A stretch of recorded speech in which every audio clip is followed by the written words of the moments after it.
Okey. Agung suruh bahas. Biar saya cakap lah sekarang. Surat Agung suruh bahas. Biar saya cakap lah sekarang.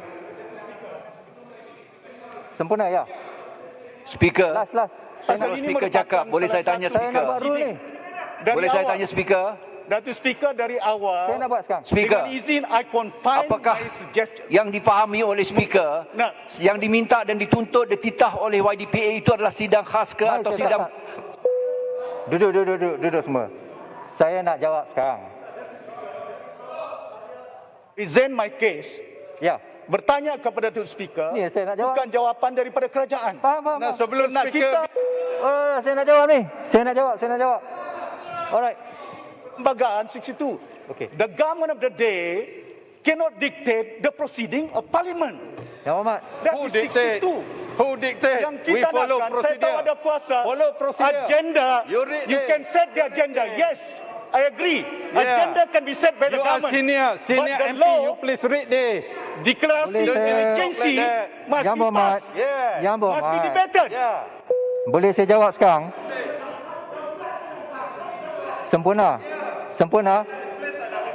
Sempurna. Boleh saya jawab sekarang? Saya jawab sekarang. Ya, saya nak jawab sekarang ni. Okey. Saya telah mendengar beberapa point of order yang dibangkitkan oleh ramai ahli-ahli yang berhormat, yang berhormat Sempurna, yang berhormat Langkawi, yang berhormat Puchong, yang berhormat Sepang, Selayang dan yang berhormat Gelugur tadi yang panggil saya lapdog tu. Pokok sedang. Pokok sena semua ya. Ya. Okey, terdapat beberapa isu yang diulang-ulang dan yang diulang-ulangkan lah ya, semuanya isu yang sama. Pertamanya sama ada mengenai mesyuarat yang kita adakan ini kerana apakah itu mengikut perlembagaan dan standing order. Okey. Perlu saya jelaskan bahawa mesyuarat ini mengikut standing order 11.3.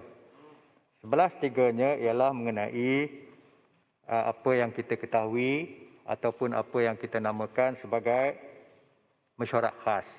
Ya. Mesyuarat khas ini berlaku apabila parlimen berada di dalam tangguhan. Parlimen kita ini sememangnya penggal ketiga berada di dalam tangguhan sekarang ni. Ya. Kita belum prorok penggal ketiga.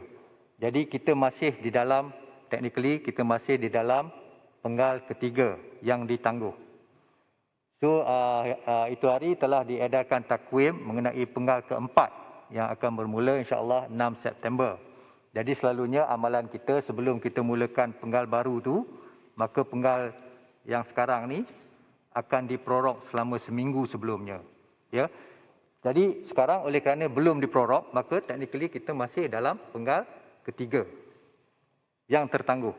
Jadi oleh itu 11.3 sememangnya terpakai kerana kita masih di dalam penggal yang tertangguh.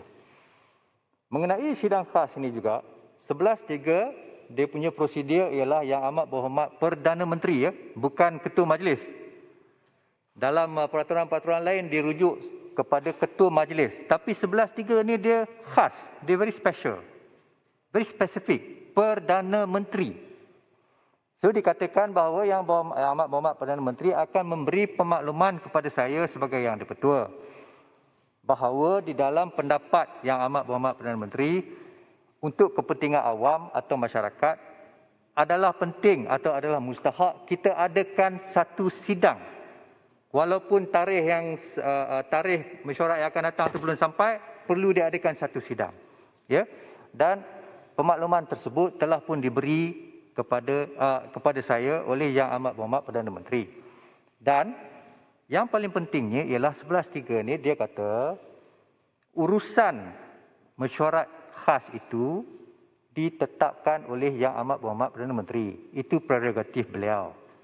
Atau di dalam bahasa Inggerisnya, the business shall be appointed. Bukan fixed tau. Bahasa yang digunakan adalah shall be appointed by the Prime Minister. Very specific. Ya. Jadi sidang khas ini adalah prerogatif, pertamanya prerogatif Yang Amat Berhormat Perdana Menteri. Nombor satu.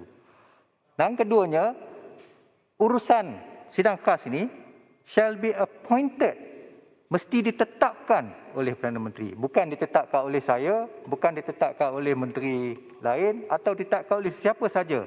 Ia mesti ditetapkan oleh Yang Amat Berhormat Perdana Menteri. Izin Tuan Speaker. Sekejap. Boleh saya tanya berkenaan isu ini? Duduklah, duduk. Berkenaan isu ini. Yang Berhormat minta saya beri pendapat dan ruling. Ya, ya. Ini saya, ini ruling saya. On this issue. Duduk. Tunggulah, Saya just nak tanya berkenaan dengan isu ini. Bagilah Apa yang peluang. Tuan Speaker Yang Berhormat dah cakap tadi. tanya saya. Ini Saya nak jawapan tanya saya. sama ada Tak habis. Yang Berhormat. 11.3 itu mengatasi Constitution. I'm Payah coming to layan that. lah. Ni berapa kali Adakah nak cakap ni? 11.3 itu supersedes the Constitution I'm coming to that. 1503? You dengar dulu. Adakah yes or no? Duduk. Tolong. Beri peluang pada saya buat ruling. Ya? Tolong. Ya, okey. Mengikut amalan, Tuan Speaker, saya rasa you dah menyelewengkan Dewan lah. Ya. You mislead the House. Di atas penjelasan itu, saya rasa Speaker telah menyelewengkan Dewan. Kenapa saya menyelewengkan Dewan pula? Sebab saya baca surat 11.3 ni. pertama yang dititahkan oleh Agong menitahkan PM bukan Parlimen. You mislead the House. Duduk. I'm coming to that. I Sekejap. think you mislead the House, please. Jangan You tuduh. mislead the House. Tolong jangan tuduh saya mislead the House. Bagi speaker cakap dulu. Kat mana yang saya mislead the House? 11.3 saya baca tadi. Ya, tetapi surat Agong itu dalam kajian sains politik, Parlimen ini adalah 3 bahagian. Yang di-Pertuan Agong, Dewan Negara, Dewan Rakyat. Ya. Agong menitahkan pada Perdana Menteri supaya buka Parlimen, membahas ini dah buka Parlimen ni. segala ini. Sekarang saya dah buka apa? Parlimen. Buka Boleh. ini kelas tadika. Allah. Duduk. Pulai. Saya bagi saya jawab.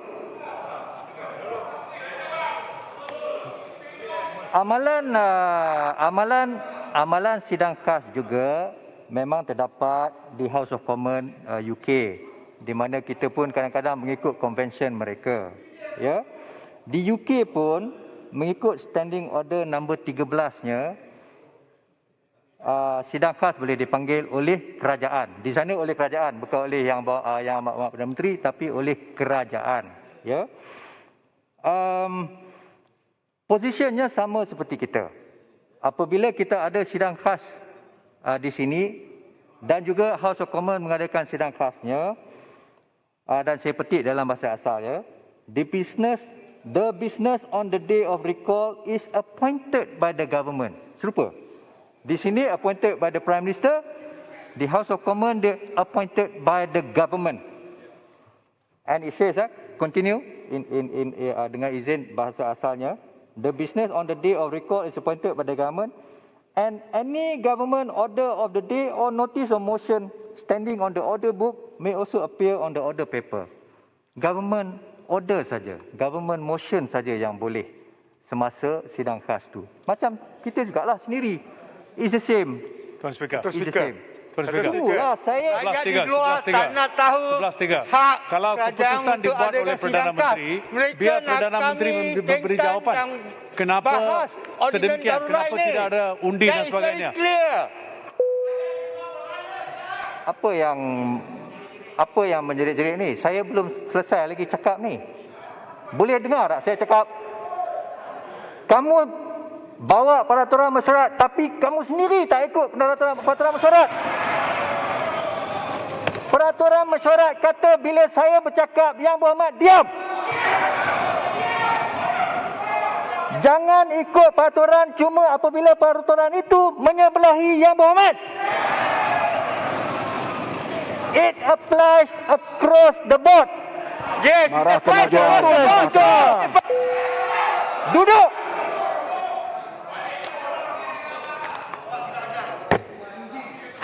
Oleh kerana tak ada Yang Berhormat nak dengar apa yang saya cakap, saya cuma nak kata satu saja. Saya tak bersetuju dengan semua yang berhormat cakap tadi. Kita teruskan dengan aturan mesyuarat sekarang. Kami pun tak setuju apa yang speaker cakap. Apa ni? Tuan Nizam, sekejap. Yang berhormat Ketua Bangkang. Yang berhormat Ketua Bangkang. Terima kasih Tuan Ketua. Saya juga dengar dengan teliti, tidak mencelah dan tidak mengganggu apa yang cuba dijelaskan oleh Tuan Ketua. Saya rujuk kepada usul yang saya kemukakan pada 12 Julai yang lalu dan yang ditolak oleh Yang Dipertua. Dan saya faham tentang peruntukan yang disebut 11.3 yang disebut juga oleh Menteri, dan ini bukan perkara yang baru, betul. Tapi 11.3 itu lebih merujuk kepada perkara yang spesifik dan khusus. Tidak national policy, tidak seperti mana kita nak bincang hari ini. Soal COVID, kesihatan, ekonomi, keuangan. Ini untuk menyalahgunakan beberapa isu teknikal dan mengenepikan isu pokok.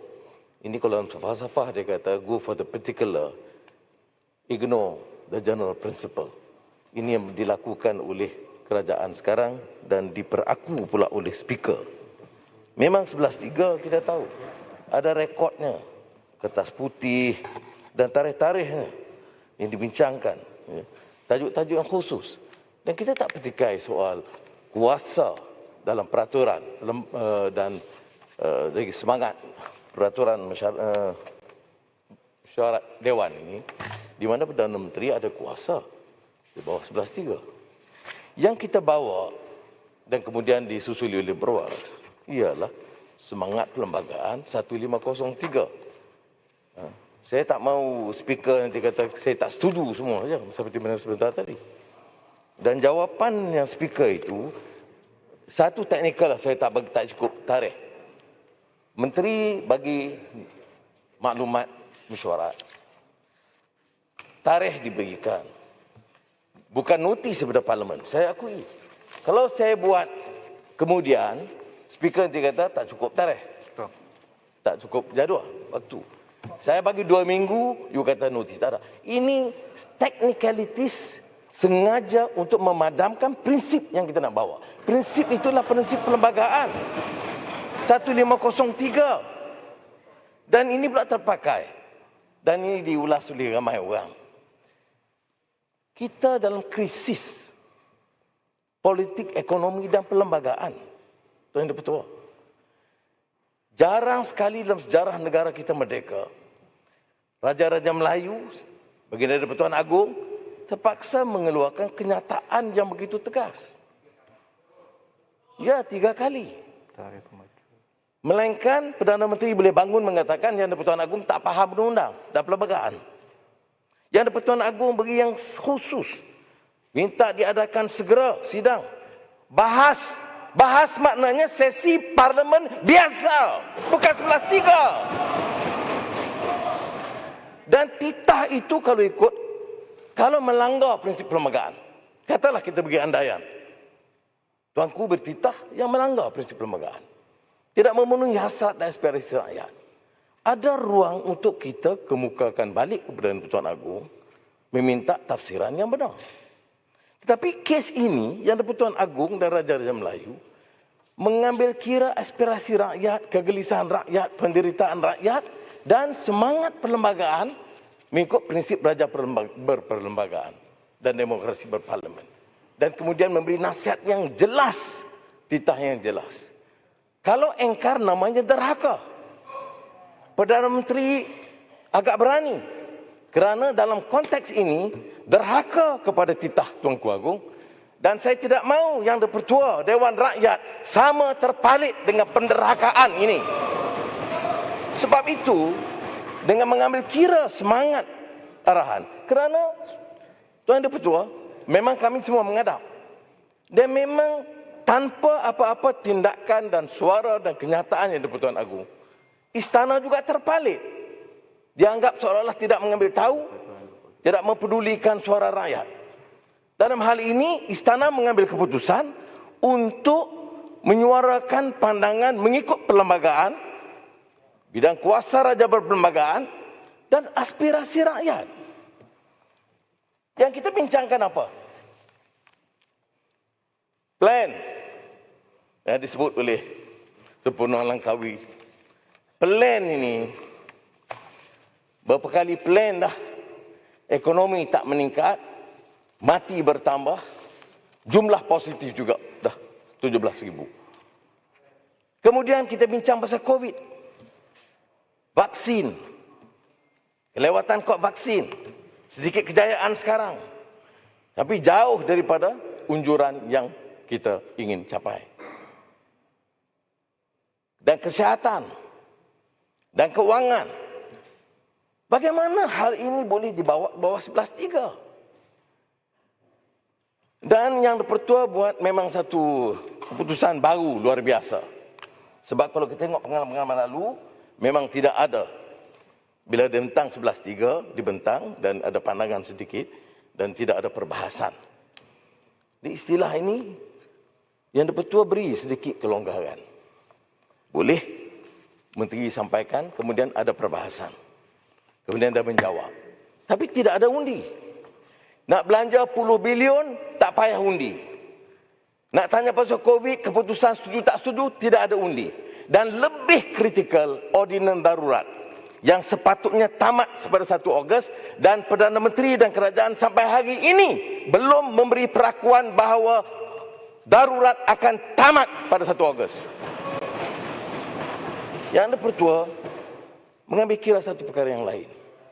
Yang saya suarakan ini soal darurat, soal perbahasan dan sidang parlimen biasa, bukan saja daripada saya, ketua-ketua pembangkang yang lain, DAP, Amanah, Pejuang, Warisan Muda, dan saya teliti kenyataan Presiden UMNO sendiri yang minta bahas dan minta tekan soal darurat.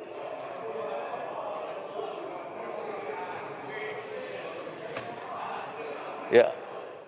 Tapi maknanya ia tidak lagi suara kecil. Ia suara majoriti rakyat. Dan speaker nak berlindung di bawah peraturan mesyuarat dan mengenepikan semangat perlembagaan. Dalam konteks krisis seperti ini, yang Pertua, adalah keberanian moral,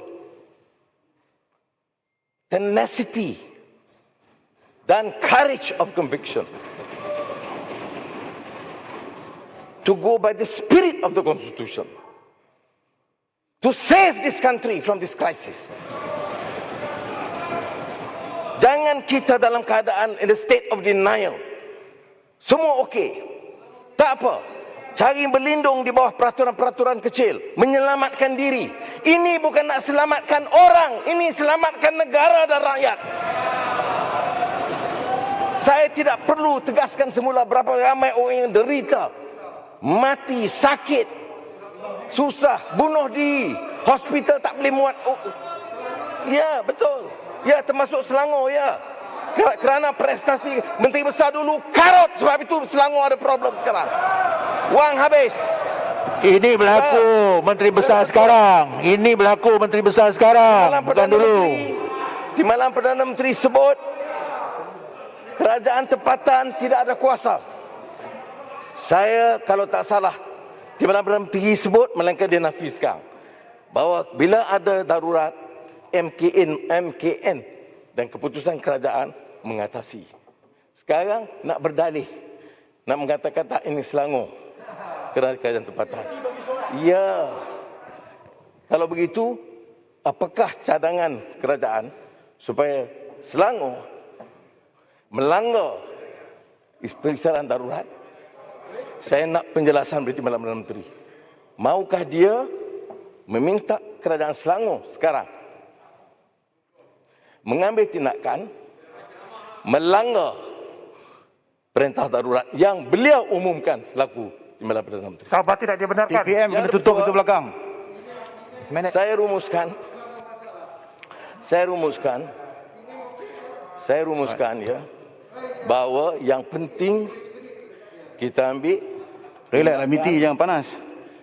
yang berani membetulkan keputusan yang dibuat oleh speaker dan minta supaya keputusan kita mestilah berdasarkan 1503 seperti mana yang saya usulkan dalam usul saya dan juga 4 usul yang dikemukakan Pak Dixon, oleh sebelum BRUAS. Pak Dixon tamat, Terima kasih. izinkan saya minta penjelasan. Beras Pak Dixon. Ya, Point of order. Datuk Yang di-Pertua. poin yang sama kan? Ketua point of order. Kalau Beras. Beras dulu. terima kasih Datuk Yang di-Pertua.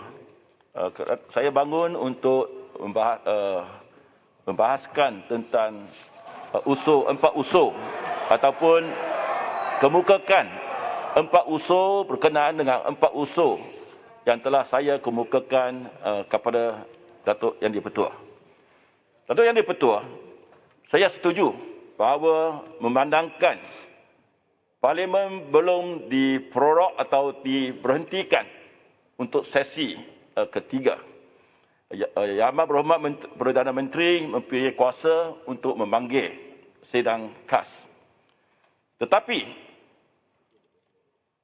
aturan mesyuarat yang telah ditetapkan oleh beliau tidak menunjukkan peranan yang hendak dimainkan oleh Dewan Rakyat dan Parlimen. Kerana Parlimen merupakan tempat badan tertinggi, the highest body in the land, dalam negara kita untuk membuat keputusan. Undang-undang dibuat oleh kita semua di sini. Dan apa yang telah dicadangkan ini bagi saya macam sembang-sembang kopitiam. Kita bincang tapi tak ada keputusan. Itu bukan peranan Parlimen. Setiap persidangan Parlimen, wang rakyat berjuta-juta ringgit kita gunakan. Janganlah kita datang menjadikan Parlimen satu bicara kopitiam. Oleh yang demikian, saya telah membuat 4 usul.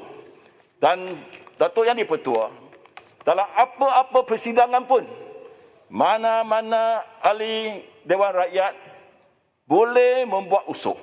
Ini satu amalan ataupun satu hak yang memang ada pada setiap persidangan. Jadi Perdana Menteri boleh menetapkan aturan dia, tetapi ahli-ahli Dewan Rakyat mempunyai hak untuk membuat usul-usul yang perlu. Datuk Yang di-Pertua, niat saya membuat usul-usul ini. Skop dan perbincangannya juga merangkumi semua yang pihak kerajaan hendak bentangkan dalam Dewan ini. 4 usul ini, usul pertama ialah berkenaan dengan pengisytiharan darurat.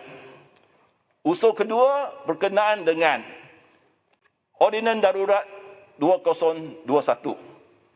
Dan usul ketiga adalah berkenaan dengan Ordinan Darurat nombor 2 2021. Dan usul keempat adalah berkenaan dengan Ordinan Darurat Pencegahan dan Pengawalan Penyakit Berjangkit Pindaan 2021. Jadi, skop ini memang sangat luas dan merangkumi semua yang hendak kerajaan bincangkan. Dan saya nak usulkan ini semua agar selepas perbincangan kita membuat keputusan sama ada undang-undang ini, darurat ini mesti atau tidak dibatalkan atau diberhentikan. Datuk Yang di-Pertua, usul saya pertama, keempat usul setelah saya hafalkan pada 19 hari bulan. Pendekkan. Okey, baik. Kita dah baca usul tadi. Usul pertama saya ialah bahawa proklamasi darurat yang dikeluarkan oleh Yang di-Pertua Agong pada 11 Januari 2021 ditamatkan menurut perkara 150 Perlembagaan Persatuan. Tak payah bacalah. Kita dah. Okey. Datuk Yang di-Pertua, selepas usul-usul ini telah dibuat, Datuk Yang di-Pertua telah menolak usul-usul saya. Tuan Yang di-Pertua, Atas tiga. sampai giliran dia baca usul. Kami menunggu ni. Bukan. Saya juga wakil rakyat. Tuan Yang di-Pertua. Okey, Tuan Yang di-Pertua, saya akan kita singkatkan. masa yang begitu lama kepada Jadi- semua orang bagi penjelasan yang sama. Sekarang ni kita dengar. Bahawa isu saya sekarang adalah tentang rayuan saya pagi ini. Seminit. Saya bagi Ada usul yang telah saya Saya juga fahamkan. bagi usul. Tak Okey, bukan saya terlampau lama. terus kepada Rakyat sedang menunggu untuk dengar Datuk Yang perbahasan daripada kita. di-Pertua. Ini floor saya. Ni Saya orang akan bukan habis Apa, yang Muhammad? 5 minit. Kita wakil rakyat. Seminit. 5 minit. Okey. Oh, 5 minit dah banyak. Bukan soal Datuk 5 Yang minit. di-Pertua. Tanzi. Seminit. Usul-usul ini dibawa kerana ini satu hak Faham. yang diberikan oleh perlembagaan kepada Dewan Rakyat dan Dewan Negara untuk membuat keputusan tentang undang-undang darurat. Okey. Jadi hak ini tidak boleh diambil ataupun dibatalkan oleh siapa-siapa pun, termasuk dengan hormat Datuk Yang di-Pertua. Terima kasih. Datuk Yang di-Pertua telah menolak keempat-empat usul ini tidak atas 3 alasan. Dengan hormatnya, saya tidak setuju dengan ketiga-tiga alasan itu. Dan di bawah peraturan, saya tak payah bacalah satu persatu atau nak baca.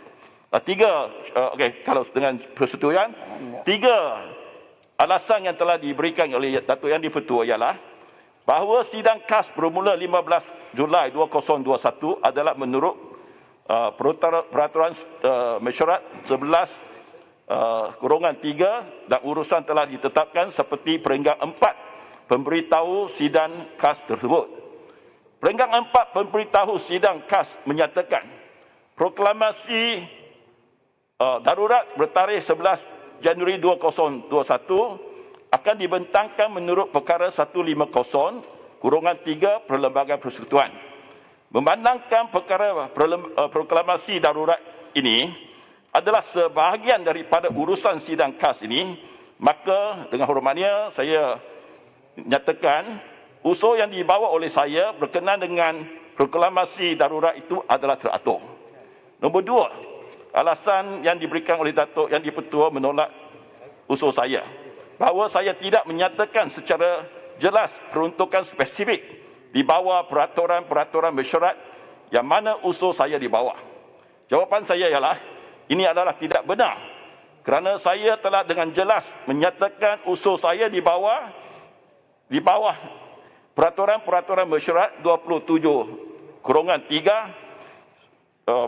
peraturan mesyuarat 90 dan peraturan mesyuarat 26/1/1/M dibaca bersama.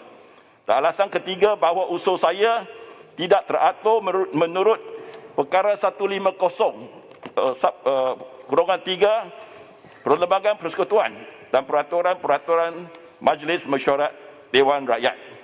Jawapan saya ialah ini tidak betul kerana di bawah perkara 150/3 Perlembagaan Persekutuan semasa satu proklamasi darurat dibentangkan di Dewan Rakyat, Dewan Rakyat boleh membuat resolusi untuk membatalkan proklamasi darurat tersebut.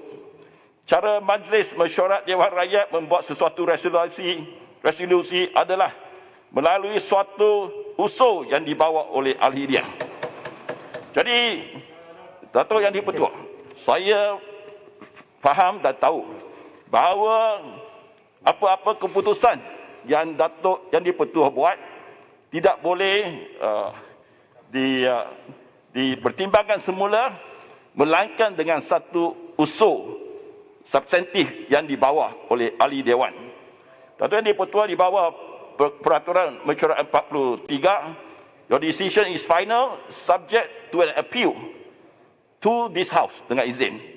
Datuk Yang di-Pertua, ini satu hak rayuan yang Datuk Yang di-Pertua tak ada kuasa untuk menghalang. Seperti di Mahkamah Tinggi, kalau kita Mahkamah Tinggi telah buat satu keputusan, Okey. undang-undang kata ada satu hak tadi. Seminit. Okey, seminit. Untuk merayu kepada Mahkamah Rayuan, hakim Mahkamah Tinggi tak ada kuasa untuk menghalang rayuan itu dibuat. Oleh yang demikian, satu-satunya cara atau hak ahli yang berhormat di sini, kalau tidak bersetuju dengan keputusan Dato' Yang di-Pertua ialah untuk membawa usul untuk dibuat ketetapan atau keputusan muktamad oleh Dewan Yang Mulia ini. Sebab itu pagi ini saya telah memfailkan 4 rayuan atau usul untuk membatalkan keputusan Dato' Yang di-Pertua. Dan supaya usul saya dapat dibentangkan di Dewan Yang Mulia ini, usul saya ini bukan hanya membatalkan ordinan-ordinan darurat. Saya mohon ordinan darurat ini dibawa sebagai rang undang-undang biasa untuk dipertimbangkan oleh Dewan Yang Mulia ini, sama ada untuk menerimanya secara keseluruhan, sebahagiannya dipindah atau ditolak. Itulah harapan saya. Dewan Yang Mulia ini diberikan kuasa untuk menetapkan undang-undang yang baik untuk negara kita, bukan dibuat oleh seorang dalam keadaan darurat.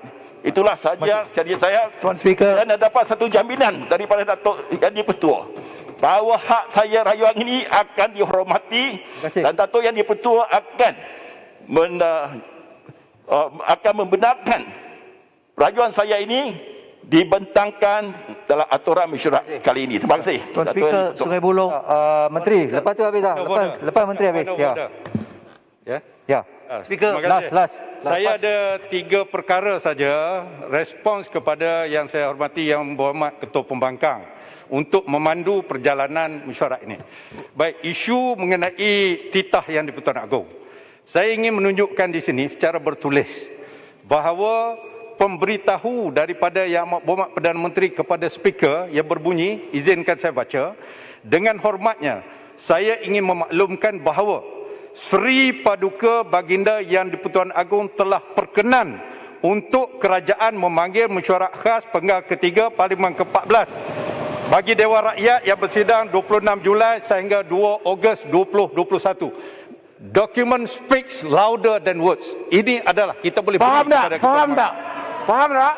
Yang kedua, Tuan Yang di-Pertua, yang kedua, saya ingin mengesahkan pada hari ini di dalam Dewan ini, saya tertakluk kepada kalau saya bercakap tidak benar, bahawa Kerajaan Persekutuan memutuskan tidak akan menasihatkan Yang di-Pertua Agong untuk mengisytiharkan proklamasi darurat baru apabila tamat 1 Ogos tahun 2021. Yang kedua. Yang ketiga, yang terakhir, yang ketiga, please listen to me.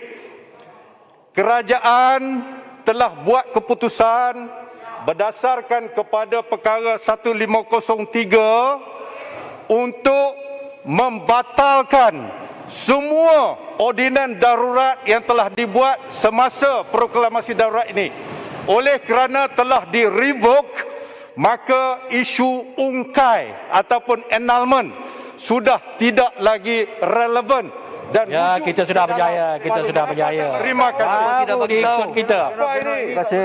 Kenapa tidak dibagi tahu lebih awal? Cannot. This is wrong.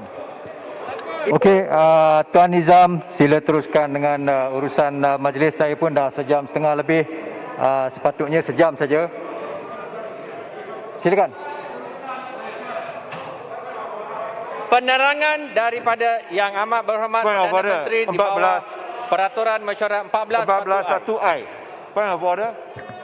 Yang Pertua, point of order. Yang Amat Berhormat Perdana Menteri akan memberi penerangan Peraturan Mesyuarat, Pelan Pemulihan Negara. Peraturan Mesyuarat, Peraturan Mesyuarat 14. Bismillahirrahmanirrahim. Dah cukup. Peraturan Mesyuarat 14. Yang Amat Berhormat This is Perdana Menteri. important, very important. Assalamualaikum.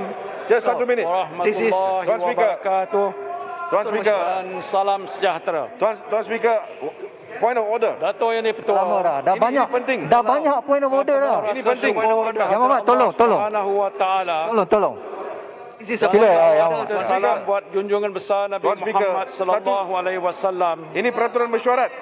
Saya dengan penuh takzim Peraturan mesyuarat. berdiri di Dewan Yang Mulia Tuan ini Pertua, point of order. menurut peraturan 11 Point of order, Tuan Pertua. untuk menerangkan Point of order terhadap peraturan mesyuarat dan juga ke atas apa yang disebutkan oleh Yang Berhormat Menteri Undang-Undang tadi. Duduk. Tak boleh. Ini point of order, ini penting. Saya minta sekejap. Saya dah dengar point of order sejam 40 minit. yang menggunakan pakai Saya minta saya nak berikan hujah secara elok saja. Saya minta Perdana Menteri berikan masa sedikit. Seluruh anggota masyarakat dan kerajaan Tuan Betul. dalam mengatur strategi peralihan keluar Tuan Betul. dari krisis Ini satu perkara yang penting. kesihatan dan ekonomi. Tuan Betul. Dan kita hadapi Duduklah. Tak boleh tolak Saya minta seketika saja. sebelum saya memulakan penerangan. Yang amat berhormat. Kita nak bahas secara elok.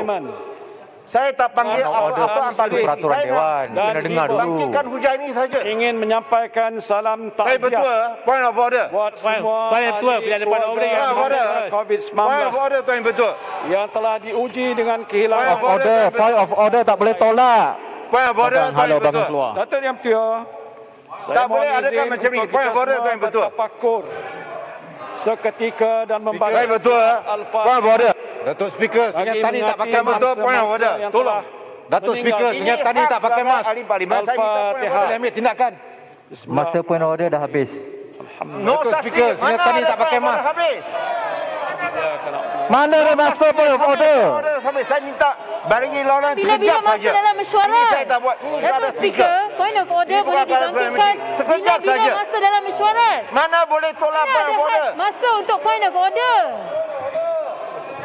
Just one point. One Terima point kasih ini. kepada Ketua dan semua ahli dewan yang mulia. Point of order. Tuan Speaker, just Yang one amat point. berhormat tengah baca Al-Fatihah ya. Tak boleh tolak permintaan point of order. Saya dah dengar dah sejam 40 minit. 20 seconds. 20 saat. Daripada pihak kami. 20 saat. Saya tanya dengan elok-elok itu saja. Ini penting. Please. Just 20 seconds. Betul. Tuan Speaker, terima kasih kerana memberi saya laluan. Ini peraturan mesyuarat 14. Seminit. Yes, peraturan mesyuarat Tuan Speaker 14. Tuan Speaker, saya baru dengar menteri yang menyatakan bahawa kerajaan telah pun membuat keputusan bahawa mereka tidak akan teruskan dengan ordinan darurat. Itu satu. Ya. Nombor dua, saya juga dengar bahawa kerajaan telah pun buat keputusan supaya ordinan itu tidak akan dilanjutkan untuk 6 bulan. Itu apa yang saya dengar. Ya. Tuan Speaker, artikel 1503 Perlembagaan Persekutuan menyatakan bahawa keputusan untuk lanjutkan ataupun tidak adalah satu keputusan yang perlu dibuat oleh Dewan. Ini cukup jelas. Tak betul. Ya, it's there. Biar izinkan saya baca, Tuan Speaker. Saya baca, a proclamation of emergency and any ordinance promulgated under 2B shall be laid before the House, Tuan Speaker, of Parliament. Unless revoked earlier. Yeah. And if not sooner revoked, shall cease to have effect if resolutions are passed by both houses. Unless revoked earlier. Unless revoked earlier. That's right. When did you revoke? But it has to be. When did you revoke? Dah revoke dah. Belum revoke pun. This is a sitting. Datuk Yang Dipertua minta diteruskan ucapan. Yang Muhammad. Tak payahlah kita jangan argue. 1503 kata Rakyat nak dengar Perdana Menteri. Earlier, it can be Boleh annulled macam by ni both kami tak house. dengar. Yeah, so it's Speaker, already revoked earlier. Mana usul untuk revoke? Tak. Sila. Saya rasa, Tuan Speaker. Ini cukup jelas. Cukup. Ni baru revok. The procedure of revocation ada proses revocation. Baru revok. Yang diberi itu menteri beri penjelasan. Betul. Saya terima. Saya tak petikai. Tapi ada proses dia. Tak apalah, kita argue hari. Cukup dah tu. For the House. Yang Muhammad. When you have to do it Yang in Muhammad. the proper session. Not under 11.3. Yang Muhammad. Hari Isnin kita cakap pasal darurat. Hari ini Yang Amat Berhormat dah tunggu lama. Silakan. Dia kena sebut tarik. Tak boleh. Sudahlah sebelum Dewan bersyarat. Bagan, sudahlah. Selagi tak dibatalkan. Rakyat yang akan batalkan. Yang Muhammad Bagan. Cukuplah. Itu lagi perkara ialah. Bagan duduklah. Yang Muhammad. Kita dah tahu di bawah asas apa. Dengar cakap dia je. Tolonglah. Kerana lihat 14 Kita mau pergi terowong. Dah diberi penerangan. Penerangan oleh menteri-menteri satu. Undang-undang darurat Perlawanan telah pun dengan tita diraja yang mahukan Rakyat perbahasan. nak dengar Perdana Menteri. Kedua, saya betul. Kalau kita lihat Muhammad. Sudah, Bagan. Bagan duduk. Sekejap saja. Tidak boleh ada perbahasan. Perdana Menteri pergi balik. Penerangan saja. Angkat itu tong. Tidak lebih daripada itu. So, Duduk. 1503 ada perbahasan. Hanya cakap lepas 1503 cukup jelas, Bagan. Yang Tuanku minta ialah perbahasan, bukan penerangan. Yang kita nak mahu Baca perlembagaan 1503, Bagan. Saya harap speaker boleh berikan penerangan khususnya apa yang disebutkan oleh Yang Berhormat Menteri tadi. Yang Berhormat. Poin Yang Berhormat. Berapa kali nak ulang perkara yang sama? Yang Berhormat, tolong. Yang Berhormat. Yang Berhormat, silakan. No, kita hendak jawapan. Ini satu perkara penting. Rakyat. Baca perlembagaan. You jadi Menteri Kewangan apa Iwan? Duduklah, duduk. 1503 perlembagaan. Minta Masa jadi Menteri Kewangan apa?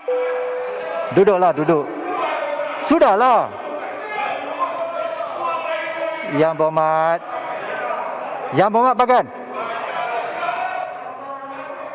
Semua ordinan darurat dengan izin Tuan Yang Di-Pertua, tadi saya tak sebut, semua ordinan darurat, sebanyak 6 ordinan darurat yang dibuat telah diputuskan untuk di-revoke berkuat kuasa 21 hari bulan 7 tahun 2021. Bukan hari ini. Kena bawa 21 hari bulan 7 dalam tahun Dewan 2021. Ya. Silakan Yang Berhormat Perdana Menteri. Pembangkang sudah terperangkap sekarang. Hakikatnya sudah lebih 18 bulan. Negara kita ditimpa musibah wabak COVID-19. Apa yang berlaku pada hari ini dengan izin is an unprecedented event at an unimaginable scale. Ancamannya lebih besar jika dibandingkan dengan krisis ekonomi dan keuangan yang pernah melanda negara dalam tempoh 4 dekad yang lalu. Malah ketika dunia dilanda virus SARS pada tahun 2003, keadaan ekonomi dunia tidaklah seteruk yang berlaku pada hari ini. Sehingga kini COVID-19 telah melanda lebih 200 buah negara, menjangkiti lebih 190 juta manusia dan meragut 4 juta nyawa. Lebih membimbangkan, Pertubuhan Kesihatan Sedunia atau WHO telah memberi amaran mengenai penurunan variant of concern atau VOC yang lebih agresif dan mudah menjangkiti seperti varian Delta atau varian mutasi berganda. Varian Delta dikatakan lebih mudah merebak dan menjangkiti individu lain dengan pantas. United Kingdom misalnya telah menyaksikan kadar jangkitan meningkat kepada lebih 50,000 kes sehari. India pula merekodkan jangkitan kes harian tertinggi sebanyak 414,000 pada awal Mei yang lalu. Malah Indonesia juga merekodkan kes kematian harian tertinggi melibatkan lebih 1,200 mangsa sehari. Malaysia, Tuan Ketua, adalah tidak terkecuali daripada berdepan peningkatan kes yang mendadak ini. Datuk Yang Ketua, biarpun dalam waktu sukar yang sedang kita hadapi kini, kerajaan sentiasa berusaha untuk melakukan yang terbaik demi rakyat dan negara. Sejak Kerajaan Perikatan Nasional mengambil alih tampuk pemerintahan negara, kami diuji dengan krisis kesihatan dan ekonomi dan juga politik yang getir. Kami mempunyai pelbagai kekangan termasuk dari sumber manusia dan keuangan. Namun kerajaan sedar bahawa dalam keadaan yang sukar ini rakyat bergantung pada keprihatinan kerajaan untuk membantu mereka keluar daripada permasalahan yang dihadapi. Dan oleh itu kerajaan telah melaksanakan 8 pakej rancangan ekonomi dengan pelbagai bantuan tunai kepada rakyat. Bermula dengan pakej prihatin, kemudiannya prihatin PKS tambahan dan diikuti dengan penjana, kita prihatin, permai, pemerkasa tambahan dan terkini pakej pemulih dengan nilai keseluruhan 530 bilion ringgit. Semua ini dilaksanakan semata-mata untuk satu tujuan murni, iaitu memastikan kehidupan dan kebajikan rakyat sentiasa terbela. Agenda Prihatin Rakyat merupakan antara tumpuan utama kerajaan yang bertujuan membantu kumpulan berpendapatan B40 dan M40 melalui beberapa langkah bantuan tunai secara langsung. Misalnya, di bawah pakej terbaru iaitu Pemulih, kita akan meneruskan pemberian bantuan prihatin rakyat atau BPR dan memperkenalkan bantuan khas COVID-19 atau BKC dan bantuan kehilangan pendapatan atau BKP.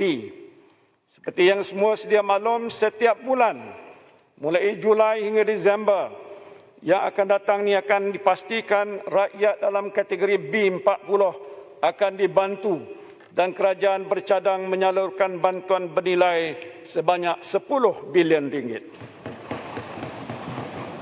Selain itu, peruntukan bagi program bakul makanan yang kini masih rancak dijalankan turut dipanjangkan kepada semua ahli-ahli Dewan Rakyat dan ahli Dewan Negara tanpa mengira perbezaan parti politik. Saya menerima laporan ada beberapa kawasan parlimen telah berjaya mengagihkan bantuan kepada kumpulan SASA dalam tempoh tidak sampai seminggu. Tahniah dan terima kasih saya ucapkan.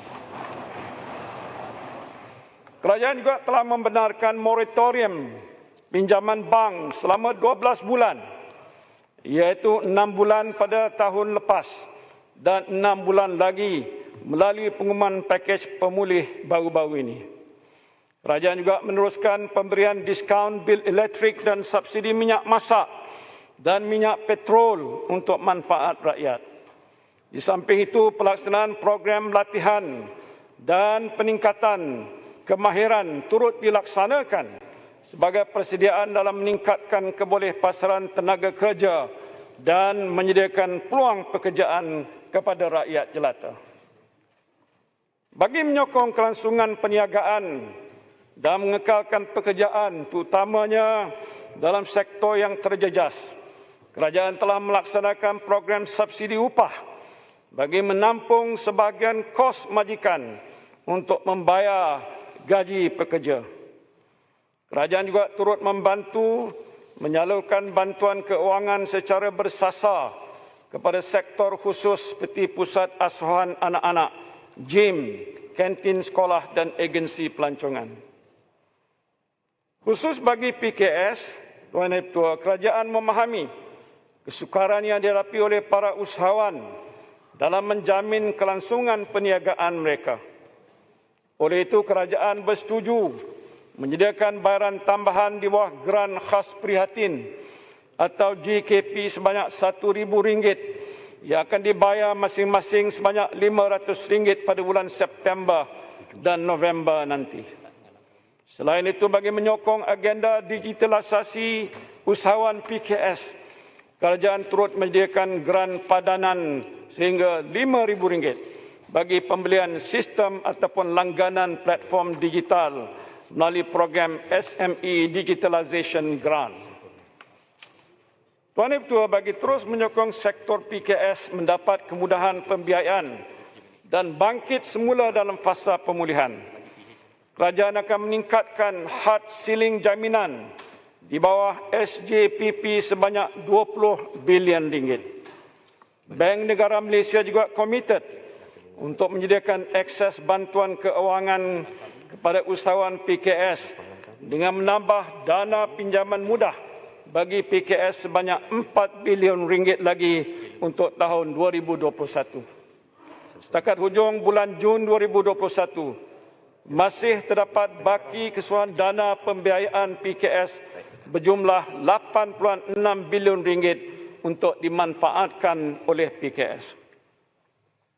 Di bawah pakej pemulih, PKS juga boleh mendapatkan kemudahan mikrokredit sehingga RM1.1 bilion yang disediakan oleh Agrobank dan Bank Simpanan Nasional masing-masing berjumlah 500 juta ringgit dan tekun sebanyak 100 juta ringgit.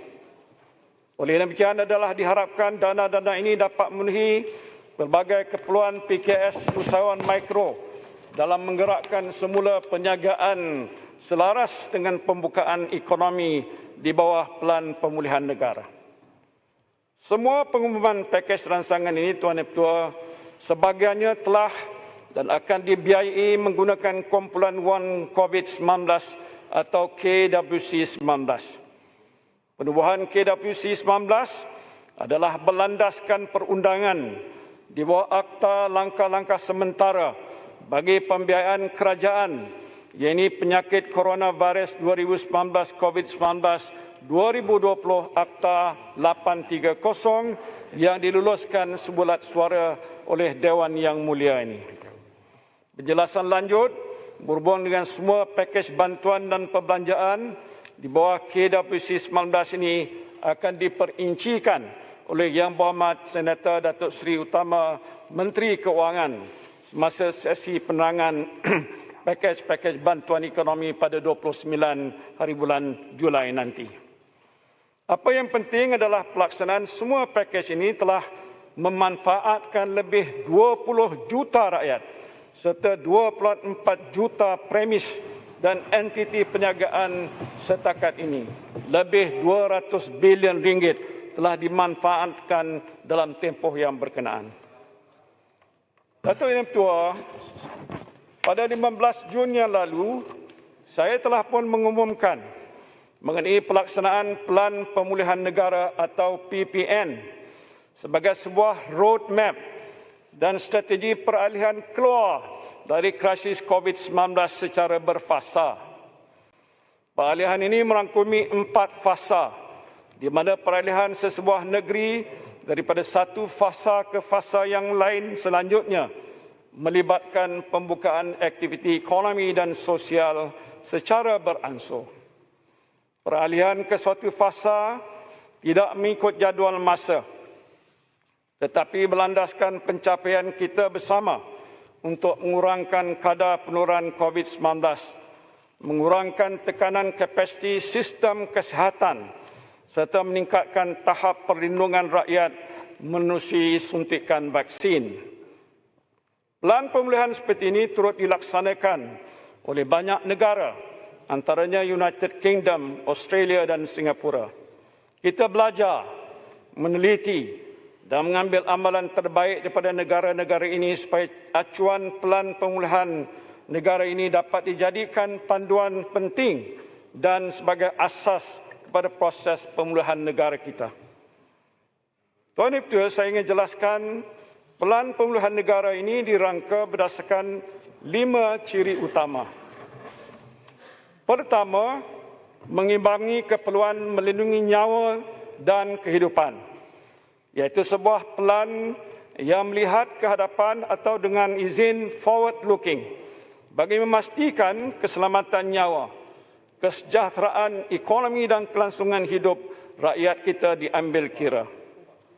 Prinsip ini juga memenuhi tuntutan agama di bawah maqasid syariah, iaitu kaedah hifzun nafs atau memelihara nyawa dan hifzul mal, iaitu melindungi harta dan ekonomi. Mohon mencelah tanya sikit. Biar saya habis dulu. Nanti lepas ni ada peluang untuk... Sikit saja, sebab saya nak tanya sikit saja sebelum Yang Amat Berhormat teruskan. Sandan tak ada pengambilan. Bagi minta teruskan Pak Guh. Keduanya, sifat dinamik dan penyesuaian Speaker, peraturan Dewan. Iaitu sebuah pelan peraturan yang Dewan, Tuan Speaker. dikemas kini, relevan, Tuan Speaker, peraturan Dewan. berlandaskan sains dan data. Peraturan Dewan. Situasi yang tidak menentu. Ya, saya nak bagi peluang. Memastikan Tuan Speaker, kesiapsiagaan negara. Tuan Speaker, peraturan Dewan. Tuan Speaker. Waktu tempoh peralihan fasa. Minta maaf. Yang Berhormat Pak Guh, peraturan Dewan. Pelan pemulihan negara akan disokong No, saya minta dengan fakta-fakta Yang Berhormat sains, habis dulu lah, bagi habis. Yang Berhormat Pak Guh, dan peraturan Dewan. empirical dan tidak sekadar andaian semata-mata. Ketiganya, Timbalan speaker, tolong jangan jadi timbalan speaker. Kerana timbalan speaker tak boleh mematuhi peraturan juga. Dengar dulu, bagi habis, jangan ganggu. sebagai panduan bagi memperincikan perancangan serta menekankan aspek ketelusan ke atas setiap perkara dalam membina semula kepercayaan. Peraturan Dewan Muhammad Pagu. Sabarlah Julutung, sekejap lagi bagilah. Tuan Speaker. Tidak ada sesiapa pun above the law, above the standing orders. Tuan Speaker. Point of order diberi keutamaan. It doesn't matter Prime Minister ke siapa pun tak kisah. Kepada pendekatan keseluruhan negara, a whole of nation, dan kerjasama erat sama ada di pihak kerajaan pusat, kerajaan negeri, parti-parti politik, pihak berkuasa tempatan, sektor swasta, NGO dan rakyat.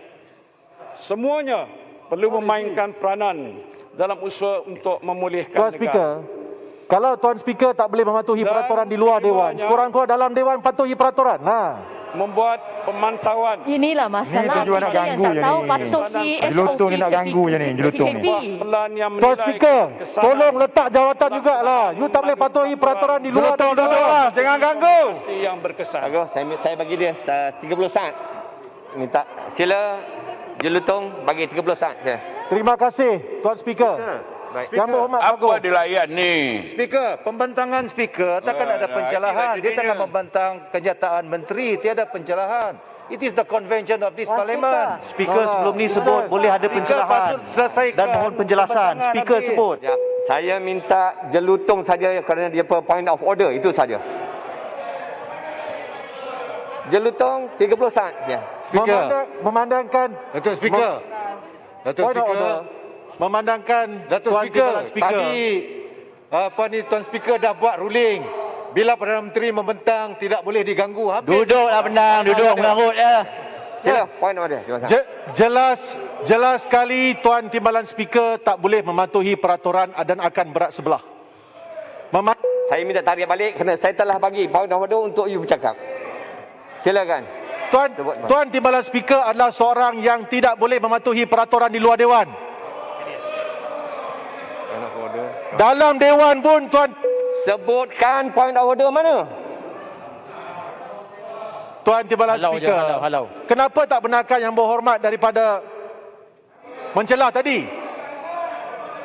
Order berapa Julutung? Order berapa tu cakap lah. Baik. Sampai layan. Oleh kerana Julutung tidak mahu menyebutkan point of order, saya minta supaya Paguh teruskan. No, Yang Berhormat Timbalan Speaker.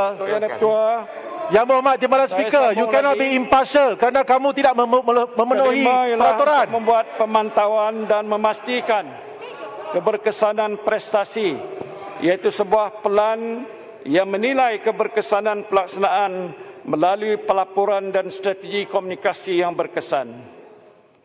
Ringkasnya, PPN adalah sebuah pelan pemulihan yang menumpukan pada strategi untuk keluar dari ancaman COVID-19 secara selamat dan sistematik.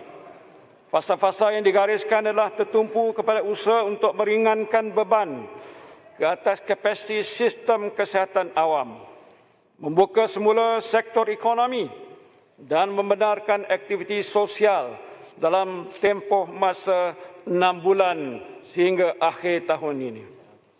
PPN tidaklah statik tetapi dinamik, komprehensif dan boleh ditambah baik mengikut keperluan dan situasi semasa. Datuk Yang Ketua, PPN juga merupakan pelan hala tuju berfasa untuk menyokong peralihan keluar daripada krisis kesihatan dan ekonomi yang tidak hanya bergantung kepada pelaksanaan PKP secara menyeluruh. Sebaliknya, kerajaan akan melaksanakan strategi yang lebih holistik, merangkumi program imunisasi serta pelaksanaan saring, jejak dan asing atau dengan izin test, trace and isolate dengan skala besar serta kadar yang lebih pantas lagi.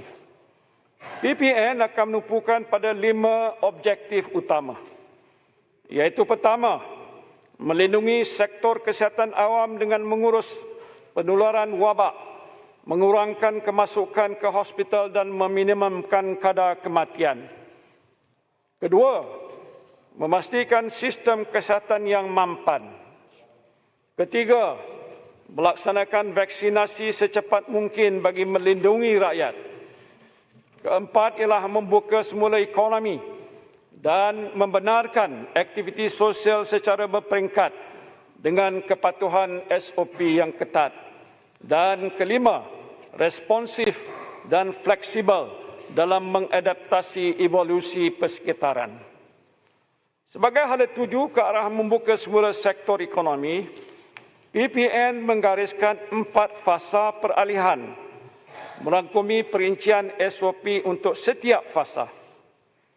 Peralihan fasa bagi sesebuah negeri akan dinilai dan dipertimbangkan berdasarkan 3 indikator nilai ambang yang saya telah jelaskan tadi, iaitu purata, bilangan kes harian, kadar penggunaan katil di wad ICU dan peratusan rakyat dewasa yang lengkap divaksinasi. Bagi fasa pertama PPN, ia melibatkan PKP secara menyeluruh, iaitu aktiviti sosial tidak dibenarkan sama sekali dan aktiviti ekonomi pula hanya dibenarkan beroperasi terhad kepada senarai positif khidmatan perlu seperti kedai runcit, penghilang barangan kesihatan, khidmatan utiliti dan lain-lain lagi. Kapasiti bekerja secara fizikal pula dihadkan pada 60% saja. Untuk beralih pada fasa pertama ke fasa kedua, sesebuah negeri itu hendaklah memenuhi ketiga-tiga nilai ambang, iaitu mengurangkan kadar kes harian ke bawah angka 12.2 kes bagi setiap 100,000 penduduk, menstabilkan kadar penggunaan katil di wad ICU ke tahap sederhana dan memberi dos vaksin yang lengkap kepada lebih 10% daripada penduduk dewasanya. Alhamdulillah, sehingga kini 8 buah negeri, iaitu Perlis, Perak, Kelantan, Terengganu, Pahang, Pulau Pinang, Sabah dan Sarawak sudah beralih ke fasa kedua. Fasa kedua PPN pula umumnya masih melibatkan pelaksanaan PKP yang ketat, iaitu aktiviti sosial masih dihadkan dengan aktiviti ekonomi dibuka secara beransur-ansur dengan menambah bilangan sektor dalam senarai positif. Antaranya termasuklah sektor pembuatan otomotif dan barangan besi, kedai barangan elektrik dan gunting rambut serta lain-lain lagi. Kapasiti bekerja secara fizikal pula ditingkatkan kepada 80% kehadiran di tempat kerja. Kelonggaran juga diperkenalkan bagi membenarkan beberapa aktiviti sukan dan riadah di kawasan terbuka. Fasa ketiga PPN yang itu melibatkan pembukaan aktiviti sosial dan ekonomi yang lebih luas, selaras dengan lebih daripada 40% penduduk negeri yang berkenaan menerima dos lengkap vaksin. Semua aktiviti ekonomi akan dibenarkan beroperasi kecuali bagi senarai negatif, iaitu sektor-sektor berjangkitan yang tinggi seperti spa dan kelab malam. Kapasiti bekerja secara fizikal masih dikekalkan pada kadar 80% kehadiran di tempat kerja. Fasa keempat merupakan fasa terakhir selaras dengan kadar vaksinasi negara pada tahap 80% penduduk dewasa. Aktiviti-aktiviti sosial dan ekonomi akan dibenarkan beroperasi dalam suasana norma baru. Aktiviti pelancongan domestik, persembahan dengan penonton serta aktiviti sukan berkumpulan misalnya sudah boleh kembali dijalankan. Dari semasa ke semasa, kerajaan akan terus memantau keadaan di setiap negeri dengan rapi, termasuk mengambil langkah intervensi mengikut keperluan. Di samping itu, kerajaan akan tetap melaksanakan penilaian risiko, termasuk menilai kesediaan mana-mana negeri untuk beralih ke fasa kedua, ketiga dan keempat. InsyaAllah, dengan usaha berterusan untuk menggerakkan proses pemulihan dan program imunisasi yang sedang berjalan lancar, kita jangkakan kebanyakan negeri akan dapat beralih ke fasa keempat seawal bulan Oktober nanti insya-Allah. Saya juga ingin jelaskan, kerajaan sudah memutuskan di sidang khas Majlis Keselamatan Negara bagi negeri yang sudah berada di fasa kedua, ia tidak akan kembali ke fasa pertama. Begitu juga dengan negeri yang beralih ke fasa ketiga, tidak akan berpatah balik ke fasa kedua. Inilah kerana pendekatan PPN menekankan dengan izin exit strategy and no turning back. Walaupun manusia merancang, tapi perancangan Allah jualah sebaik-baiknya. Saya ingin memaklumkan, sekiranya berlaku semula peningkatan kes di negeri tersebut, kerajaan akan mengetatkan kawalan pergerakan berdasarkan lokaliti tanpa perlu membuat perintah kawalan menyeluruh ke atas negeri atau wilayah seperti mana yang dilaksanakan sekarang ini. Dato' Yang Pertua, secara keseluruhannya, PPN ini merupakan salah satu inisiatif kerajaan untuk memberi tumpuan pada pembukaan semula ekonomi dan aktiviti sosial secara teratur dan berperingkat. Kesinambungan PPN dan langkah-langkah pemulihan ekonomi lain akan diperincikan semasa pembentangan rancangan Malaysia ke-12 dan bajet 2022. InsyaAllah, RM ke-12 dijangka akan dibentangkan di Dewan Yang Mulia ini pada 20 September dan bajet 2022 pada 29 Oktober yang akan datang. Saya juga ingin memaklumkan, bajet 2022 akan menumpukan pada 3 fokus utama, iaitu agenda memacu pemulihan ekonomi, membina semula daya ketahanan negara dan memangkin pembaharuan atau dengan izin recovery, resilience and reform. Sehubungan itu, tumpuan khusus akan diberikan kepada usaha untuk memulihkan sektor terjejas seperti pelancongan, meningkatkan keupayaan sistem kesihatan awam serta skop perlindungan sosial dan merancangkan ekonomi digital dalam usaha mengukuhkan daya saing negara dalam menghadapi norma baru global. InsyaAllah, kerajaan menerusi Kementerian Kewangan buat pertama kalinya akan menerbitkan kenyataan pra-bajet atau dengan izin pre-budget statement, termasuk dokumen konsultasi rakyat mengenai tumpuan dasar pada bulan Ogos nanti, selaras dengan usaha meningkatkan ketelusan proses serta penglibatan rakyat dalam penyediaan bajet tahunan ini. Selain itu, sebagai elemen utama penyampaian maklumat mengenai pelaksanaan PPN kepada masyarakat awam, sebuah portal pelan pemulihan negara dibangunkan sebagai pusat rujukan sehenti yang memaparkan indikator-indikator terkini serta maklumat berkaitan PPN, manfaat dan juga SOP terkini dengan cara yang mesra pengguna. Dato' Yang Pertua, bagi memastikan PPN berjalan seperti yang dirancang dan dipantau dengan teliti, Yang Berhormat Senator Datuk Seri Utama Menteri Kewangan telah dilantik sebagai Menteri Penyelaras PPN. Kerajaan juga telah menubuhkan Majlis Pemulihan Negara atau MPN dengan penyertaan wakil-wakil daripada sektor swasta, pakar industri, NGO, wakil kerajaan negeri Sabah dan Sarawak. Alhamdulillah, saya sendiri telah pun mempusikan mesyuarat pertama MPN pada 23 Julai yang lalu. Kerajaan juga bersetuju untuk menyebut 3 wakil pembangkang untuk menganggoti MPN ini, insyaAllah. Suratnya akan dikeluarkan dalam sehari 2 ni, iaitu masing-masing seorang daripada Parti Pakatan Harapan, Warisan dan Pejuang untuk berkongsi pandangan dan nasihat dalam pelbagai aspek pelan pemulihan ini. Dato' Yang Pertua, seterusnya saya ingin menyentuh mengenai respon kerajaan terhadap penularan wabak COVID-19 melalui kempen imunisasi untuk seluruh rakyat Malaysia. Melalui pelan PPN, kerajaan akan memastikan proses vaksinasi dijalankan dengan teratur, cepat dan meliputi seluruh pelosok negara.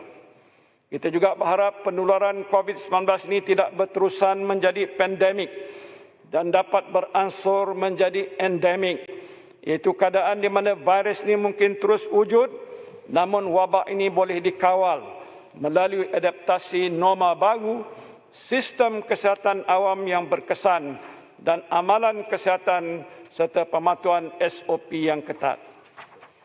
Hakikatnya yang itu, satu-satunya kaedah yang paling berkesan untuk negara segera keluar daripada Camelot ini ialah dengan mempertingkatkan kapasiti pemberian vaksin kepada rakyat. Program imunisasi COVID-19 kebangsaan akan terus diperkasa bagi memastikan proses vaksinasi berjalan dengan lancar dan tepat. Sesungguhnya program vaksinasi adalah kunci utama kejayaan kita melawan COVID-19. Setakat ini kerajaan telah menempah 79.9 juta dos vaksin. Daripada jumlah tersebut, sebanyak 25.2 juta dos telah diterima dan dijangkakan kita akan menerima jumlah keseluruhan 37.3 juta dos lagi bagi bulan Ogos. Sebanyak 21.9 juta dos akan diterima bagi suku keempat 2021 dan bakinya selebihnya akan diterima pada suku pertama 2022. Mengikut perancangan asal Tuan Ibu Ketua, dijangkakan 80% penduduk dewasa di Malaysia akan menerima dos lengkap vaksin menjelang suku pertama 2022. InsyaAllah program PIK ini akan terus diperhebat supaya sasaran 100% penduduk dewasa menerima dos lengkap vaksin dapat dicapai lebih awal lagi, iaitu pada bulan Oktober tahun ini insyaAllah. Malah ketika ini kerajaan telah mencapai kapasiti kadar suntikan sebanyak lebih 500,000 dos sehari. Kerajaan juga sedar peningkatan kes yang berlaku ini disebabkan sebahagian besarnya oleh penularan di 3 buah negeri, iaitu di Lembah Kelang, Selangor, wilayah Persekutuan Kuala Lumpur dan sebahagian daripada Negeri Sembilan. Dia juga menyumbang lebih 70% daripada keseluruhan kes jangkitan harian. Melalui penubuhan dengan izin The Greater Klang Valley Special Task Force, Kerajaan Pusat akan bekerjasama dengan kerajaan-kerajaan negeri yang berkenaan untuk memastikan penularan virus ini dapat dikawal dan yang paling utama, hospital-hospital mempunyai kapasiti yang mencukupi untuk berfungsi dengan berkesan. Selain itu, di bawah operasi lonjakan kapasiti atau dengan izin Operation Surge Capacity, dijangkakan 100% penduduk dewasa di negeri Selangor dan Kuala Lumpur yang berjumlah 6.1 juta orang akan menerima sekurang-kurangnya 1 dos suntikan vaksin COVID-19 menjelang awal bulan Ogos nanti. Alhamdulillah, setakat ini melalui pelaksanaan PIK, lebih 16 juta dos telah berjaya dibekalkan pada rakyat Malaysia, iaitu merangkumi 11 juta orang telah menerima dos pertama dan 5 juta orang telah menerima dos dua dos lengkap suntikan vaksin. Kadar vaksinasi harian juga telah melebihi 500,000 dos sehari. Dato' Yang Ketua, fokus utama PPN juga turut melibatkan usaha meningkatkan kemampuan sistem kesihatan awam dalam memerangi COVID-19. Merujuk pada data global, purata kadar kematian berpunca dari jangkitan COVID-19 adalah sebanyak 2.2% daripada keseluruhan kes, manakala kadar bagi Malaysia ialah sebanyak 0.7%. Berdasarkan laporan Ketua Pengarah Kesihatan, didapati lebih 98% daripada pesakit COVID-19 di negara kita tidak bergejala atau hanya bergejala ringan. Dengan itu, kadar pemulihan di negara kita pada masa ini agak tinggi, iaitu sebanyak 87%. Melihat kepada ancaman COVID-19 terhadap kesihatan rakyat, kerjasama seluruh anggota masyarakat dan kerajaan perlu digembling bagi mengawal pandemik ini. Langkah-langkah yang diambil mestilah berpandukan pada 3 paksi utama. Pertama, memutuskan rantaian penurunan wabak melalui pemerkasaan ujian saringan, pengesanan kontak dan langkah pengasingan. Kedua, mengurangkan kadar morbiditi dan kematian melalui peningkatan kapasiti sistem penjagaan kesihatan, termasuk mengoptimalkan kapasiti hospital pengajar universiti, kapasiti di bawah Kementerian Pertahanan dan juga melalui penyumbaran luar ke hospital swasta. Dan ketiga, melindungi kesihatan rakyat secara keseluruhan dengan menyediakan sokongan yang mencukupi bagi keperluan selain COVID-19. Kerajaan juga menyedari impak pandemik kepada aspek kesihatan mental rakyat Malaysia. Oleh itu, langkah-langkah khusus telah diambil bagi menyelesaikan cabaran yang dialami rakyat berkaitan dengan isu kesihatan mental seperti mewujudkan talian sokongan psikososial di bawah Kementerian Kesihatan Malaysia dan penyaluran dana kepada NGO yang berkaitan dengan kesihatan mental. Datuk Yang Pertua, kerajaan faham bahawa rakyat berada dalam keadaan resah dan bimbang apabila angka kes harian COVID-19 menunjukkan peningkatan. Kerajaan sedang berusaha sedaya mungkin untuk mengatasi kemelot yang kita hadapi ini dengan mempercepatkan program vaksinasi. Malaysia hari ini adalah antara negara yang terpantas memvaksinasi penduduknya. Memang benar kerajaan ini tidak sempurna. Tetapi apa yang benar ialah kerajaan hari ini tidak berpeluk tubuh, membiarkan rakyat menderita, malah sentiasa bergerak dan bertindak. Kerajaan tepuk atap. Menyelamatkan nyawa dan kehidupan rakyat. Yang penting kita mesti bersolidariti dalam menghadapi zaman yang sukar ini. Tak usahlah kita berbalah dan menuding jari, kerana di sana ada rakyat yang jiwanya sengsara, ada bangsa yang tenggelam punca, ada anak yang menderita, manakala frontliners kita terus terbeban dan hospital kita semakin tertekan. Marilah kita berganding bahu mencari berkat dan meraih jaya pada setiap usaha sama kita. Bulat air kena pembentung, bulat kita kena muafakat, bersatu kita teguh dan bercerai kita roboh. Pada saudara dan saudari yang berhormat rakyat Malaysia sekalian, pastinya sudah banyak perkara ini telah menjadi kebiasaan baru kita. Keluar rumah perlu memakai pelitup muka, cecair sanitasi menjadi peneman setiap masa dan penjagaan kendiri mestilah diamalkan walau di mana sahaja kita berada. Selain itu, saya menyeru kepada seluruh rakyat untuk mendapatkan vaksin dengan segera. Tidak kiralah apa jenamanya, ia masih vaksin yang berkesan untuk mencegah wabak yang berbahaya ini. Seganas mana pun wabak ini menakutkan manusia, insya-Allah vaksinasi adalah cara terbaik untuk melindungi nyawa kita. Saya juga mengambil kesempatan ini untuk mendoakan kejayaan dan keselamatan kontingen negara yang sedang berjuang di tamasya Sukan Olimpik Tokyo.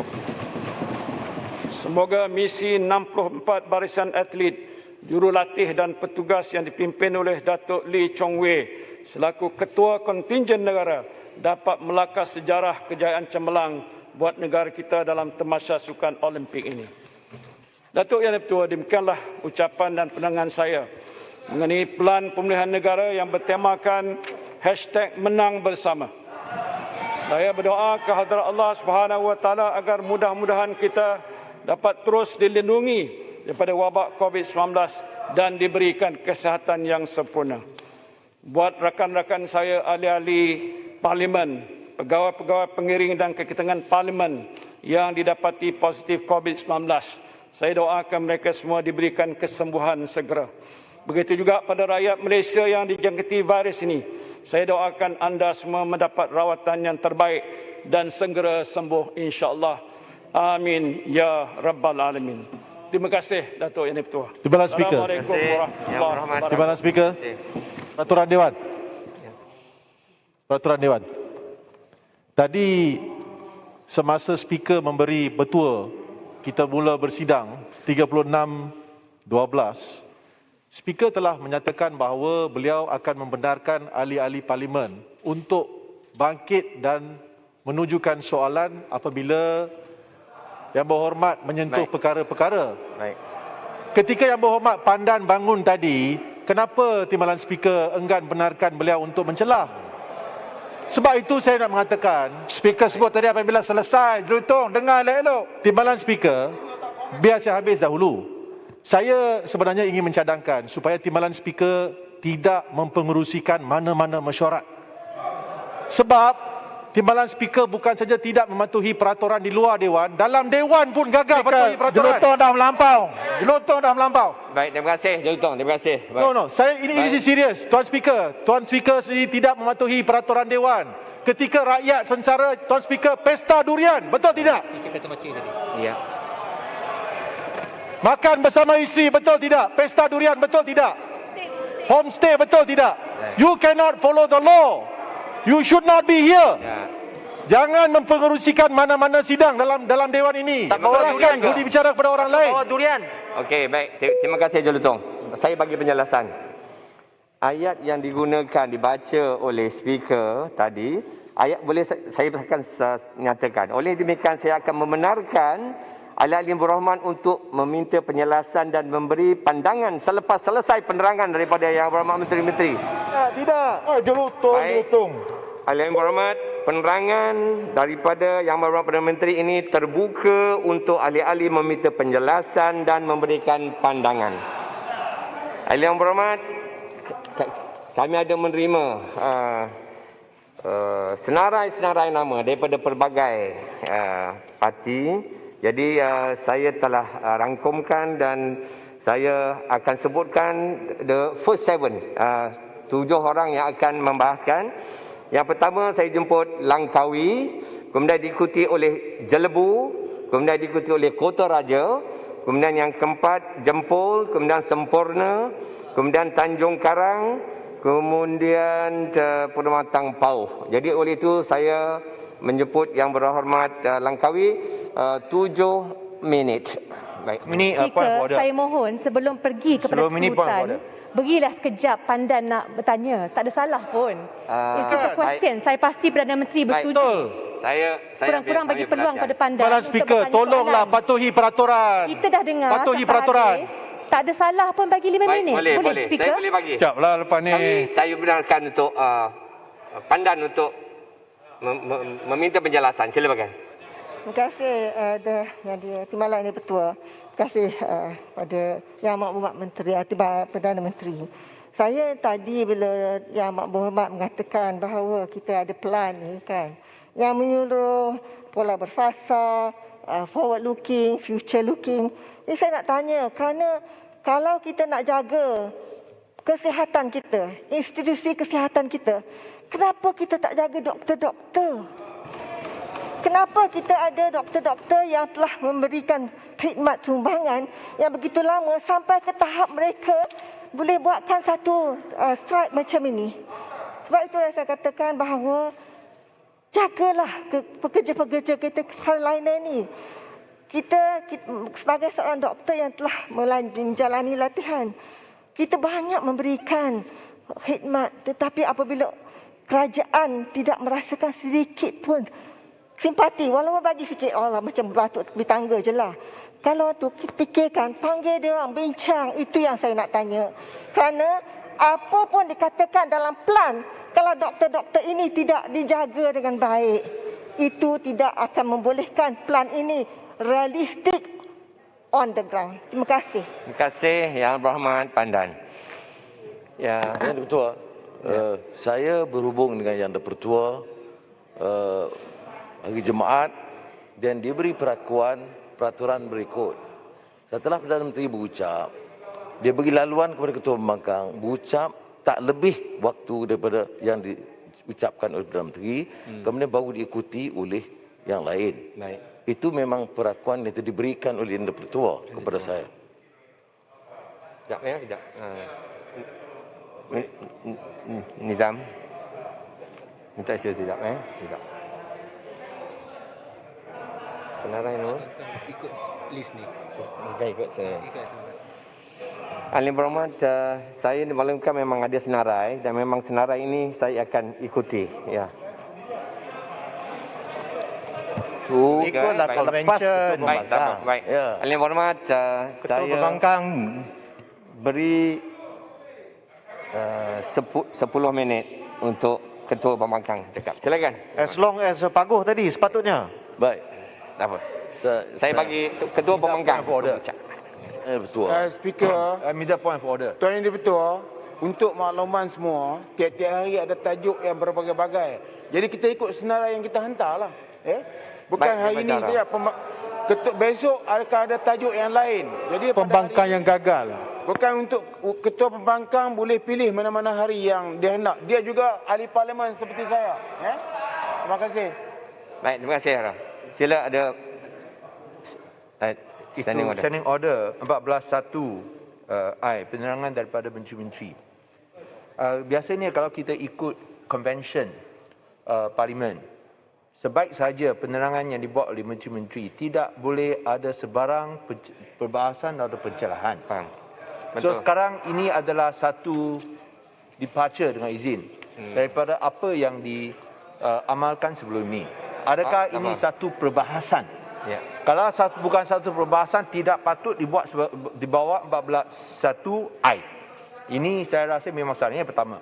Kedua, saya amat kesal bahawa semasa yang amat berhormat Perdana Menteri membentangkan NRP, beliau tidak sebut langsung tentang ordinan darurat seperti mana yang disebut oleh Yang Berhormat Menteri Undang-Undang.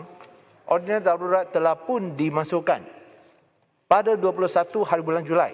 Saya nak tanya, adakah ini bermakna bahawa semua denda-denda yang dikenakan, semua hukuman yang dijalankan selepas 21 Julai akan juga dibatalkan dengan sendirinya?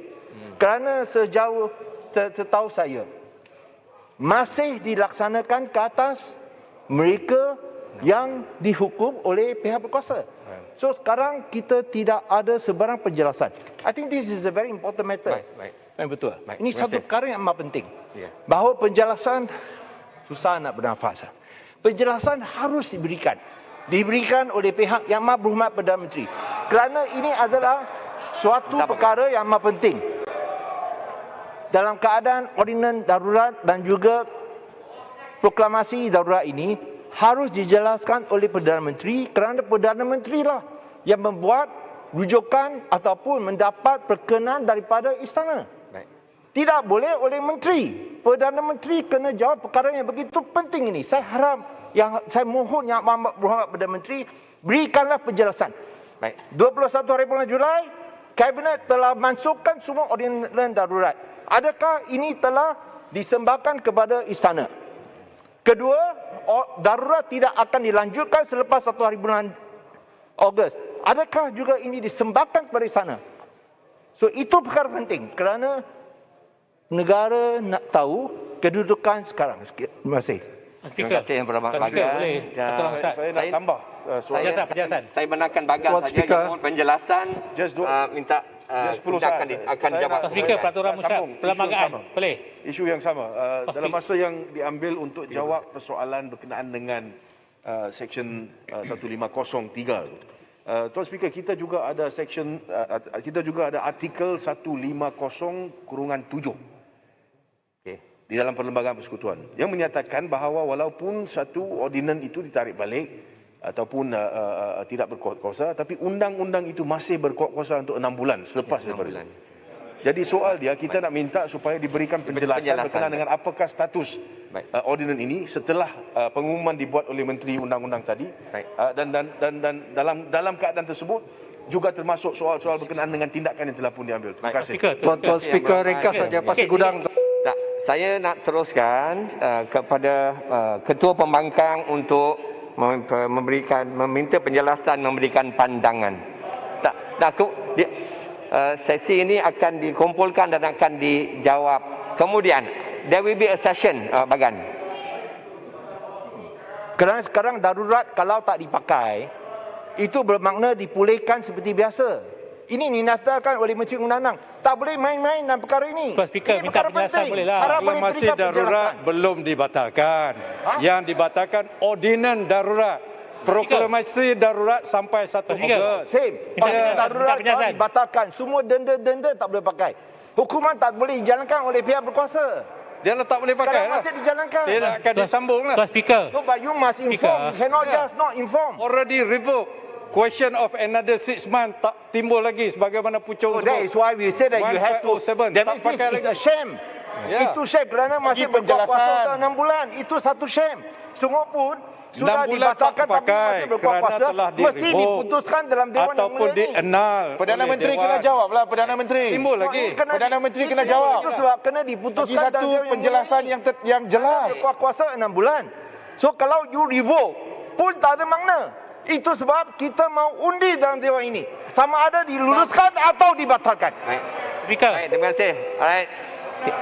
Terima kasih Bagan. Nanti Bagan kita akan dikumpulkan semua permintaan penjelasan akan dijawab sebelum habis tajuk ini. Sekarang saya jemput yang berhormat Gepong. Tuan Speaker, minit. Tuan Speaker. Gepong. Speaker, perlembagaan, isu perlembagaan. Saya ingin Percaya Yang Amat Berhormat Perdana Menteri perlulah beri satu penjelasan yang memuaskan. Kenapa untuk 5 hari pembatalan ordinan darurat tidak diumumkan. Parlimen negara ditipu. Oleh kerana apabila Yang Berhormat daripada Bros usul dia ditolakkan. Bukan atas alasan bahawa ordinan sudah dibatalkan. Ini menunjukkan bahawa kerajaan ini tidak ikhlas, tidak honest. Dan saya rasa Yang Amat Berhormat Perdana Menteri perlulah memberi satu penjelasan kepada negara, kepada parlimen. Dan kalau tidak, Yang Amat Berhormat Perdana Menteri patutlah dirujuk kepada Jawatan Kasar Hak Ehwal dalam hak keistimewaan oleh kerana sudah melirukan Dewan Yang Mulia ini. Terima kasih Iskandar Puteri. Sekarang saya jemput Baik Yang Berhormat Paul Dickson, sila. 10 minit menit.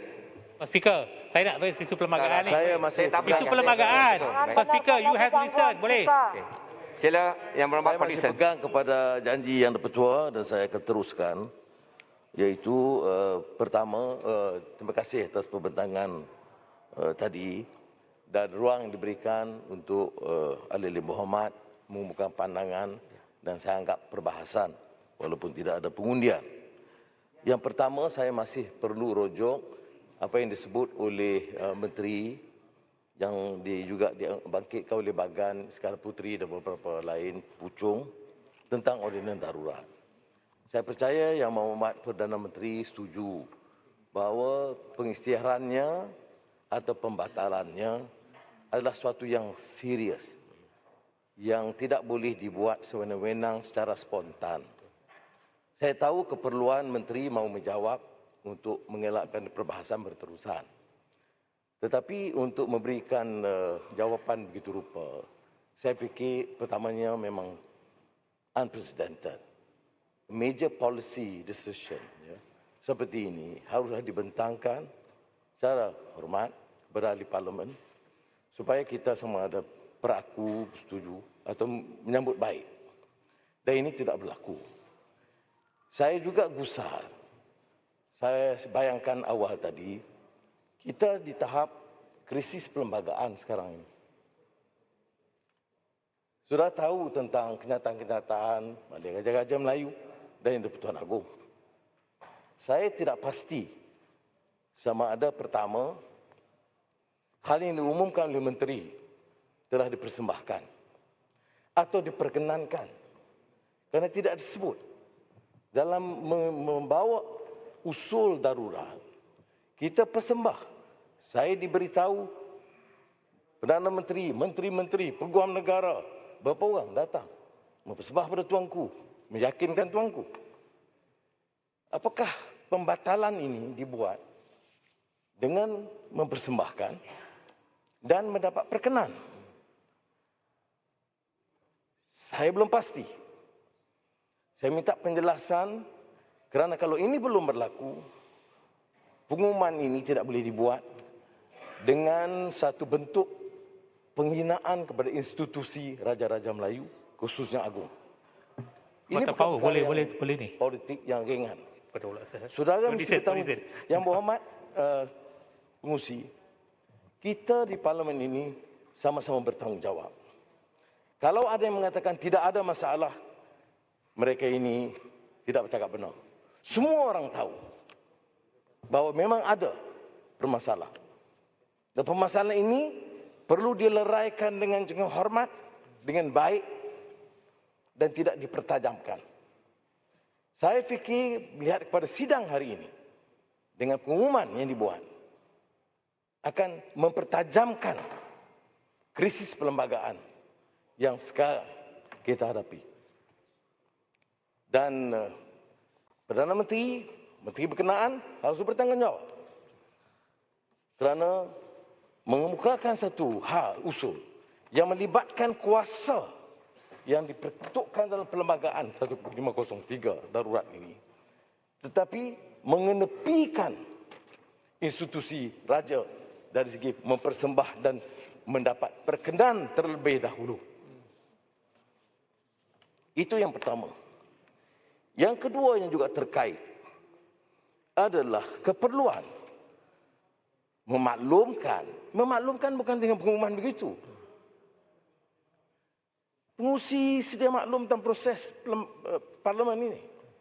Dia tak boleh buat umpamanya hari ini kita umumkan kita isytiharkan darurat. Dan datang sesi lagi kita dah batalkan minggu lalu. Ini pasar malam ke? Tidak boleh. Saya nak lihat kertas pembentangan kelulusan. Dan kalau ini tidak dilakukan dan dianggap ini suara Ketua Pembangkang, sudah silap besar. Saya nak pertahankan semangat perlembagaan. Saya nak pertahankan semangat raja perlembagaan. Dan supaya jangan krisis ini berpanjangan kerana parahnya itu rakyat Malaysia. Dan kerajaan dalam konteks apa yang berlaku hari ini tidak mungkin dapat mentadbir cara baik dan tersusun kalau prinsip ini tidak dipatuhi dan dihormati. Dan ini yang berlaku dalam negara kita sekarang. Memang rakyat umum tidak tahu sepenuhnya kerana keadaan yang sensitif begitu rupa. Tetapi kita, sekurang-kurangnya sebahagian besar daripada kita, tahu masalah ini. Dan nasihat saya mesti dileraikan kerana ini tanggungjawab bersama semua ahli-ahli yang berhormat dari semua parti. Dan ternyata dalam meleraikan masalah ini, pimpinan kerajaan sekarang gagal untuk menghormati semangat perlembagaan yang ada. 1503 menyebut di antara lain kuasa yang di-Pertuan Agong untuk memasyhurkan ordinan di bawah pasal 2B. Kita jelas, Parlimen berkuasa membuat undang-undang tanpa menghiraukan tata cara perundangan. Tapi yang saya nak sebut di sini ialah keperluan membentangkan kepada dua-dua Dewan Rakyat dan Dewan Negara. Itu mungkin dilakukan. Khusus teknikal, saya tidak pertikai hal itu boleh dilakukan dengan mudah, dengan maklumkan. Tetapi yang saya yang saya pertikai sekarang adalah proses dalam menetapkan suatu keputusan dasar yang besar telah tidak dipatuhi. Pengusi, kalau ini pun tidak dihormati, bolehkah kita bayangkan hal-hal lain kita bincang hari ini dapat dihormati? Soal yang agak asasi dan fundamental tunggak dalam perlembagaan negara. Sistem yang kita anuti oleh semua parti. Apatah lagi parti-parti Melayu. UMNO Bersatu yang lebih gegak gempita pertahankan ini. Tetapi ternyata tidak dapat meyakinkan kita bahawa semangat ini dipatuhi. Itu yang pertama. Perdana Menteri menyebut, dan saya sambut baik kenyataan kejayaan setakat ini, vaksin 16 juta dos. Yang tidak disebut ialah bahawa kita ketinggalan 5-6 bulan ketimbang negara-negara seperti Malta, Turki, malah Indonesia yang kehadapan pada peringkat awalnya. Tapi kita dapat mengejar sekejap sehingga mencecah lebih 500,000 suntikan satu hari. Satu prestasi yang baik, dan saya ucap tahniah terutama kepada barisan hadapan. Pengorbanan mereka yang besar dalam pastikan kerja dibuat. Dan kalau kita dapat lihat satu dua tempat, kalau belah petang tu nampaknya mereka letih lesu kerana dapat mengejar masa, tak sempat makan, minum. Saya masih ingat pergi ke Bagan Pinang di Port Dickson. Beberapa doktor tu tak sempat berhenti makan. Ya. Satu dua tu berhenti, Zohor cepat-cepat dan terus sambung. Jadi inilah yang dibangkitkan tadi oleh Pandan. Kalau betul, berilah perhatian. Doktor kontrak ini kerja macam doktor biasa. Bertungkus lumus. Janji demi janji. Menteri Kesihatan, kemudian Jemaah Menteri, bawah Perdana Menteri. Macam masalah besar, tangguh demi tangguh. Orang tu kerja. Kerja setengah mati. Dan banyak juga terkorban. Jadi saya ingin gesa dan mendesak, janganlah sampai doktor-doktor itu kena buat hartal dan mogok. Kemudian ambil tindakan pula, ugut pula. Orang macam doktor ni kalau dia terpaksa mogok ni, maknanya dia memang dah kecewa betul. Tak ada harapan. Dan oleh kerana dia itu mungkin ada keyakinan beragama, dia tak lompat, bunuh diri. Jadi janganlah kita pandang ringan. Jumlah dia 23,000 doktor kontrak. Sampai hari ini belum ada kepastian. Tiap minggu ambil keputusan untuk harta. Jadi saya minta ada ketegasan daripada Menteri dalam menjawab untuk menyempurnakan program kesihatan. Kita tahu dah sesak. Hospital memang tak minta rumuskan yang berhormat. Letak apa kertas apa ni kain rental dah penuh, tak boleh pergi lagi dah. Minta penjelasan kepada harus kita gunakan. Ya. Minta Yang penjelasan keduanya tentang pemulihan program pemulihan ekonomi. Minta penjelasan Yang Berhormat. Kita ada perimbangan di antara minta penjelasan keperluan menjaga kesihatan Yang Berhormat dan minta penjelasan pemulihan ekonomi. Yang Berhormat Saya ada minta 2 penjelasan. 2 minit lagi Arau. Ya. Saya ada 2 minit lagi Arau. Arah masih dah Terima kasih. Penjelasan. Jadi oleh demikian, sila rumuskan. Yang Berhormat kita kawan kan. ada usul daripada SME, Tak sokong dah. daripada Samantha. Yang Berhormat minta SME penjelasan. Association of Malaysia. Kita harus jaga patuhi SOP. Yang Berhormat Saya minta yakin. penjelasan. Di antara Ini bukan masalah malapetaka yang kita hadapi baru-baru ini ialah Kementerian Humaniti bagi lulusan ikut pintu belakang ini siapa saja. Akhirnya kluster yang besar termasuklah kluster kilang. Ini majlis apa Di ni? malam Perdana Menteri boleh sahkan. Sekarang gila gerang yang Langkawi bocap. Di malam Perdana Menteri boleh Menteri sahkan. Miti kena jawab ni, kluster kilang. Ya. Lain gerang Langkawi bocap. Kemudian Speaker, saya minta tak betul tu. Saya ingin Keperluan- bertanya, semasa PH memerintah, apa yang PH telah lakukan? Sekurang-kurangnya sekarang kerajaan sedang bagi perhatian. Baik. Ini Arau tak makan ubat ni Arau. Sudahlah Arau. Masa PH memerintah, doktor-doktor ini tidak diberi perhatian. Tetapi sekarang jangan lupa makan PH ubat. sedang bagi perhatian Dia kepada tanya. doktor kontrak. Terima kasih, Kita Arau. jangan cuba jadi hero Arau. kepada Terima kasih, usaha terima yang kasih. dibuat oleh Baik. PN. PH tak buat apa. Nak lampu buat ada tempat PH lah. zalim. Baik, terima kasih Arah. Terima kasih. Baik. Ni speaker. Sekarang giliran ni, giliran Langkawi bocap. Tuan Speaker. Langkawi bocap pasal apa penjelasan ni Speaker, saya panjang. nak minta penjelasan daripada Port Dickson. Ni mana boleh menteri minta penjelasan ni, Gomak? Apa ni? Tunggu your floor lah. Saya minta Takkan panas kot. Relax lu. Biarlah guna fakta. Guna data yang Ini betul. faktanya, pintu belakang. Tuan Speaker, saya ada data. Nasional. Duduklah Gopal. Duduklah Gopal. Sektor perbuatan. Okey, baik. Bukanlah penyumbang utama Menteri kepada apa? Jawab. Jangan asyik ambil Dengar komisen dulu. saja. Para ketua pembangkang baru. Fikir rakyat, jangan Sabar, fikir Bang. komisen. Julai. Baik. Baru balik dari Turki, lihat dululah. Kluster pembuatan hanya 35,000, iaitu hanya 8%. Saya sokong gombak aturan dia ke? Ahli hormat, saya minta ahli hormat semua duduk. Duduk, baik. Terima duduk. Arau duduk, Arau. Saya minta Podison. Yalah, tapi tak ada kelas. Ada giliran menteri jawab. Baik. Tak kerti dia jadi Menteri Kanan Timbalan Perdana Menteri. Langkawi.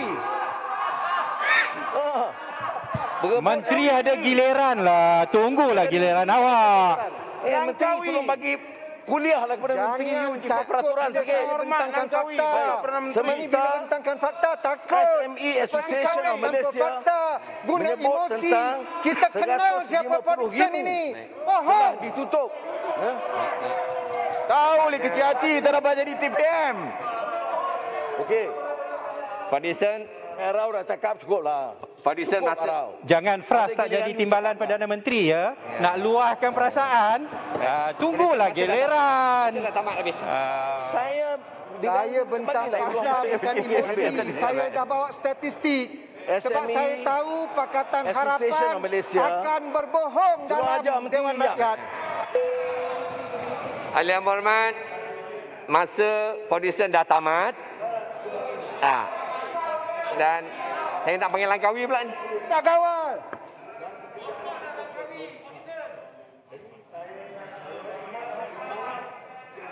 Antara menjaga kesihatan, pemulihan ekonomi, saya setuju. Tetapi biarlah peraturan itu agak telus dan jangan kira untung memihak kepada syarikat-syarikat di kalang-kalang besar saja. Terima kasih. Terima kasih Yang Berhormat Podison. Sekarang saya jumpa Yang Berhormat Langkawi. 7 minit. Kasih lipat gombak Langkawi. Apa ni je dulu? Terima kasih. Langkawi sokong PN. Lipat Menteri Kanan TPM. Sila Yang Terima Berhormat kasih Langkawi. Tuan Yang Dipertua. Seperti yang saya sangka, penerangan yang telah diberi oleh Perdana Menteri adalah perkara yang sudah diketahui umum. Perkara yang penting yang perlu diberitahu kepada rakyat ialah peningkatan jumlah kes baru sepanjang masa. Walaupun ada angka-angka yang menunjuk bahawa kerajaan sedang mengambil tindakan, tetapi amatlah jelas bahawa segala tindakan ini tidak berjaya untuk mengurangkan kes baru. Daripada hanya ratusan sudah meningkat kepada 17,000. Kalau angka ini dialami di negara lain, saya fikir kerajaan sudah pun jatuh ataupun bersetuju letak jawatan lah. Saya daripada orang yang letak jawatan 2 kali. Jadi apalah sangat letak jawatan lah kalau kamu gagal. Langkawi ada hajat ke pergi? Pago letak jawatan. Langkawi ada hajat ke nak jadi PM balik? Pasal salah. Letak jawatan kerana gagal. Ya? Langkawi ada hajat ke? Pasir Salak digugurkan jawatan. Masih teringin. Apa teringin nak jawatan? Malulah Pasir Salak. Perdana Menteri.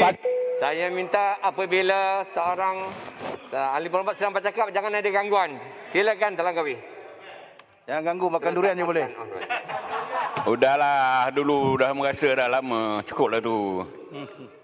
Langkawi.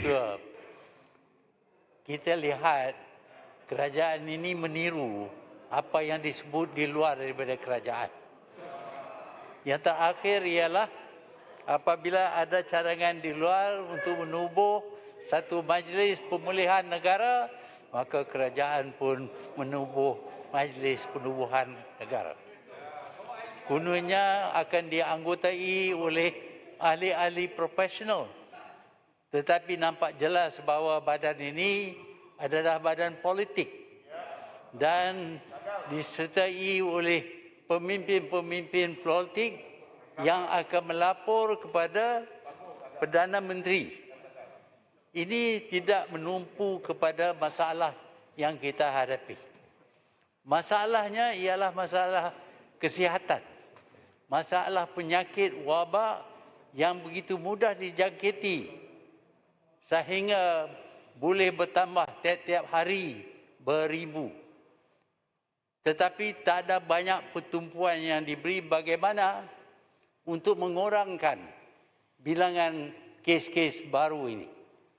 Sudah tentu tak mungkin kerajaan adakan cukup katil dalam hospital untuk menampung tambahan tiap hari sebanyak 17,000. Takkan ada 17,000 katil. Walaupun ada yang boleh dikeluarkan daripada hospital tiap hari, tetapi keluaran itu berkurangan berbanding dengan jumlah kes-kes baru ini. Untuk ini, tindakan perlu diambil oleh kerajaan. Tetapi apa yang dilakukan amat kecil memandang kepada tambahan kes-kes yang terdapat di setiap hari. Oleh itu rakyat sekarang ini berada dalam ketakutan. Mereka melihat semakin lama semakin ramai orang yang dijangkiti kesan daripada pemerintahan kerajaan ini. Rakyat takut sehingga mereka sekarang ini mencari-cari untuk perlindungan. Tetapi walaupun perlindungan boleh diberi melalui vaksin, tetapi untuk mendapat vaksin itu begitu susah. Walaupun Perdana Menteri berjanji, iaitu vaksin ini percuma bagi semua.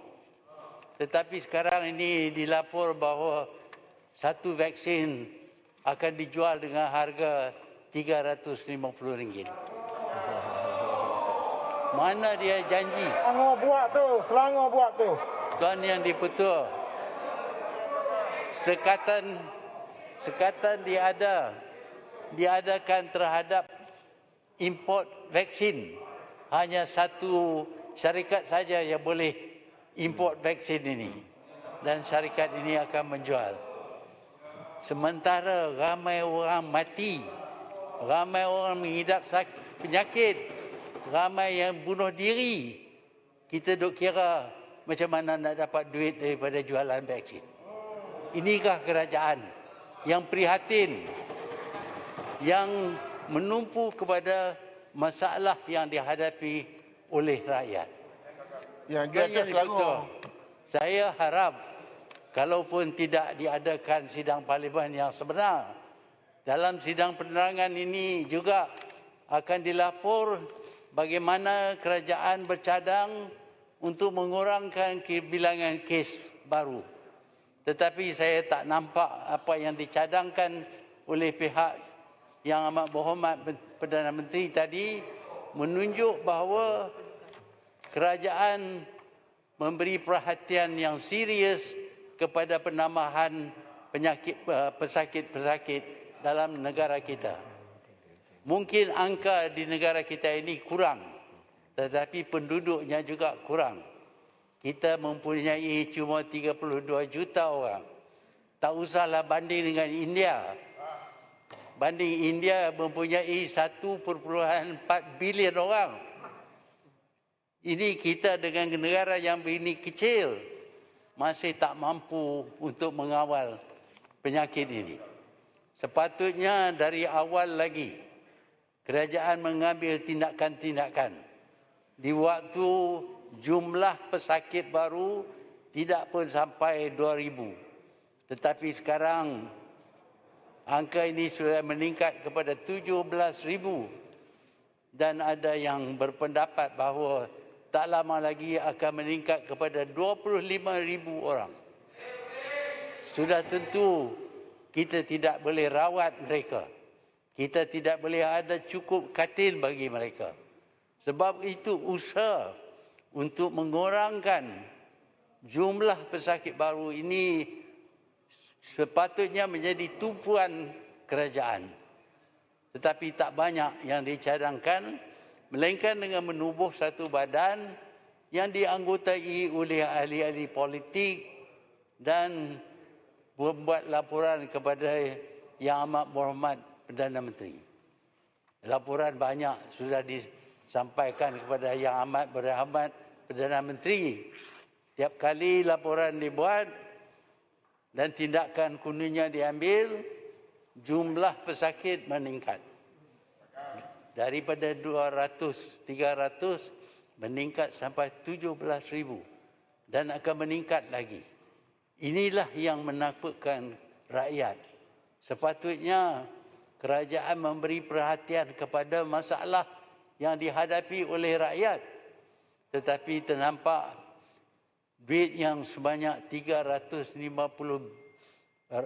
bilion yang dibelanjakan oleh kerajaan. Kita tak nampak apa-apa kesan daripadanya. Inilah masalah yang dihadapi oleh negara kita ini kerana kita mempunyai sebuah kerajaan yang ramai rakyat anggap sudah pun gagal. Jadi bila kerajaan gagal, ada tempat baginya.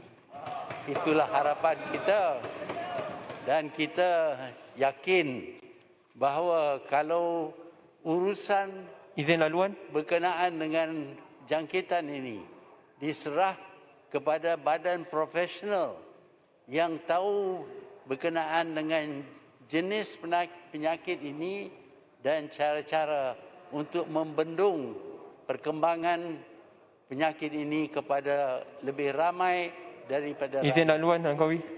Langkawi masa dah tamat. Daripada rumuskan. Hari ini saya dapati bahawa bagi tiap 32 orang di Malaysia ini, satu sudah kena jangkitan. Kerana kita sudah sampai angka 1 juta. Ini akan bertambah kerana kerajaan entah ke mana, entah kenapa, tiap kali kerajaan bertindak, maka angka akan bertambah. Terima kasih Yang Berhormat. Terima kasih. Terima kasih. Yang Berhormat, masa telah pukul 1, kita akan tangguhkan mesyuarat pada 3 hari ini. Terima kasih Yang Berhormat. Kita sambung semula pada jam 2:30 petang dengan menjemput Jelebu, kemudian Berhormat Kota Raja, kemudian Yang Berhormat Jempol, kemudian Yang Berhormat Sempurna, kemudian diikuti oleh Yang Berhormat Sibuti. Terima kasih Yang Berhormat.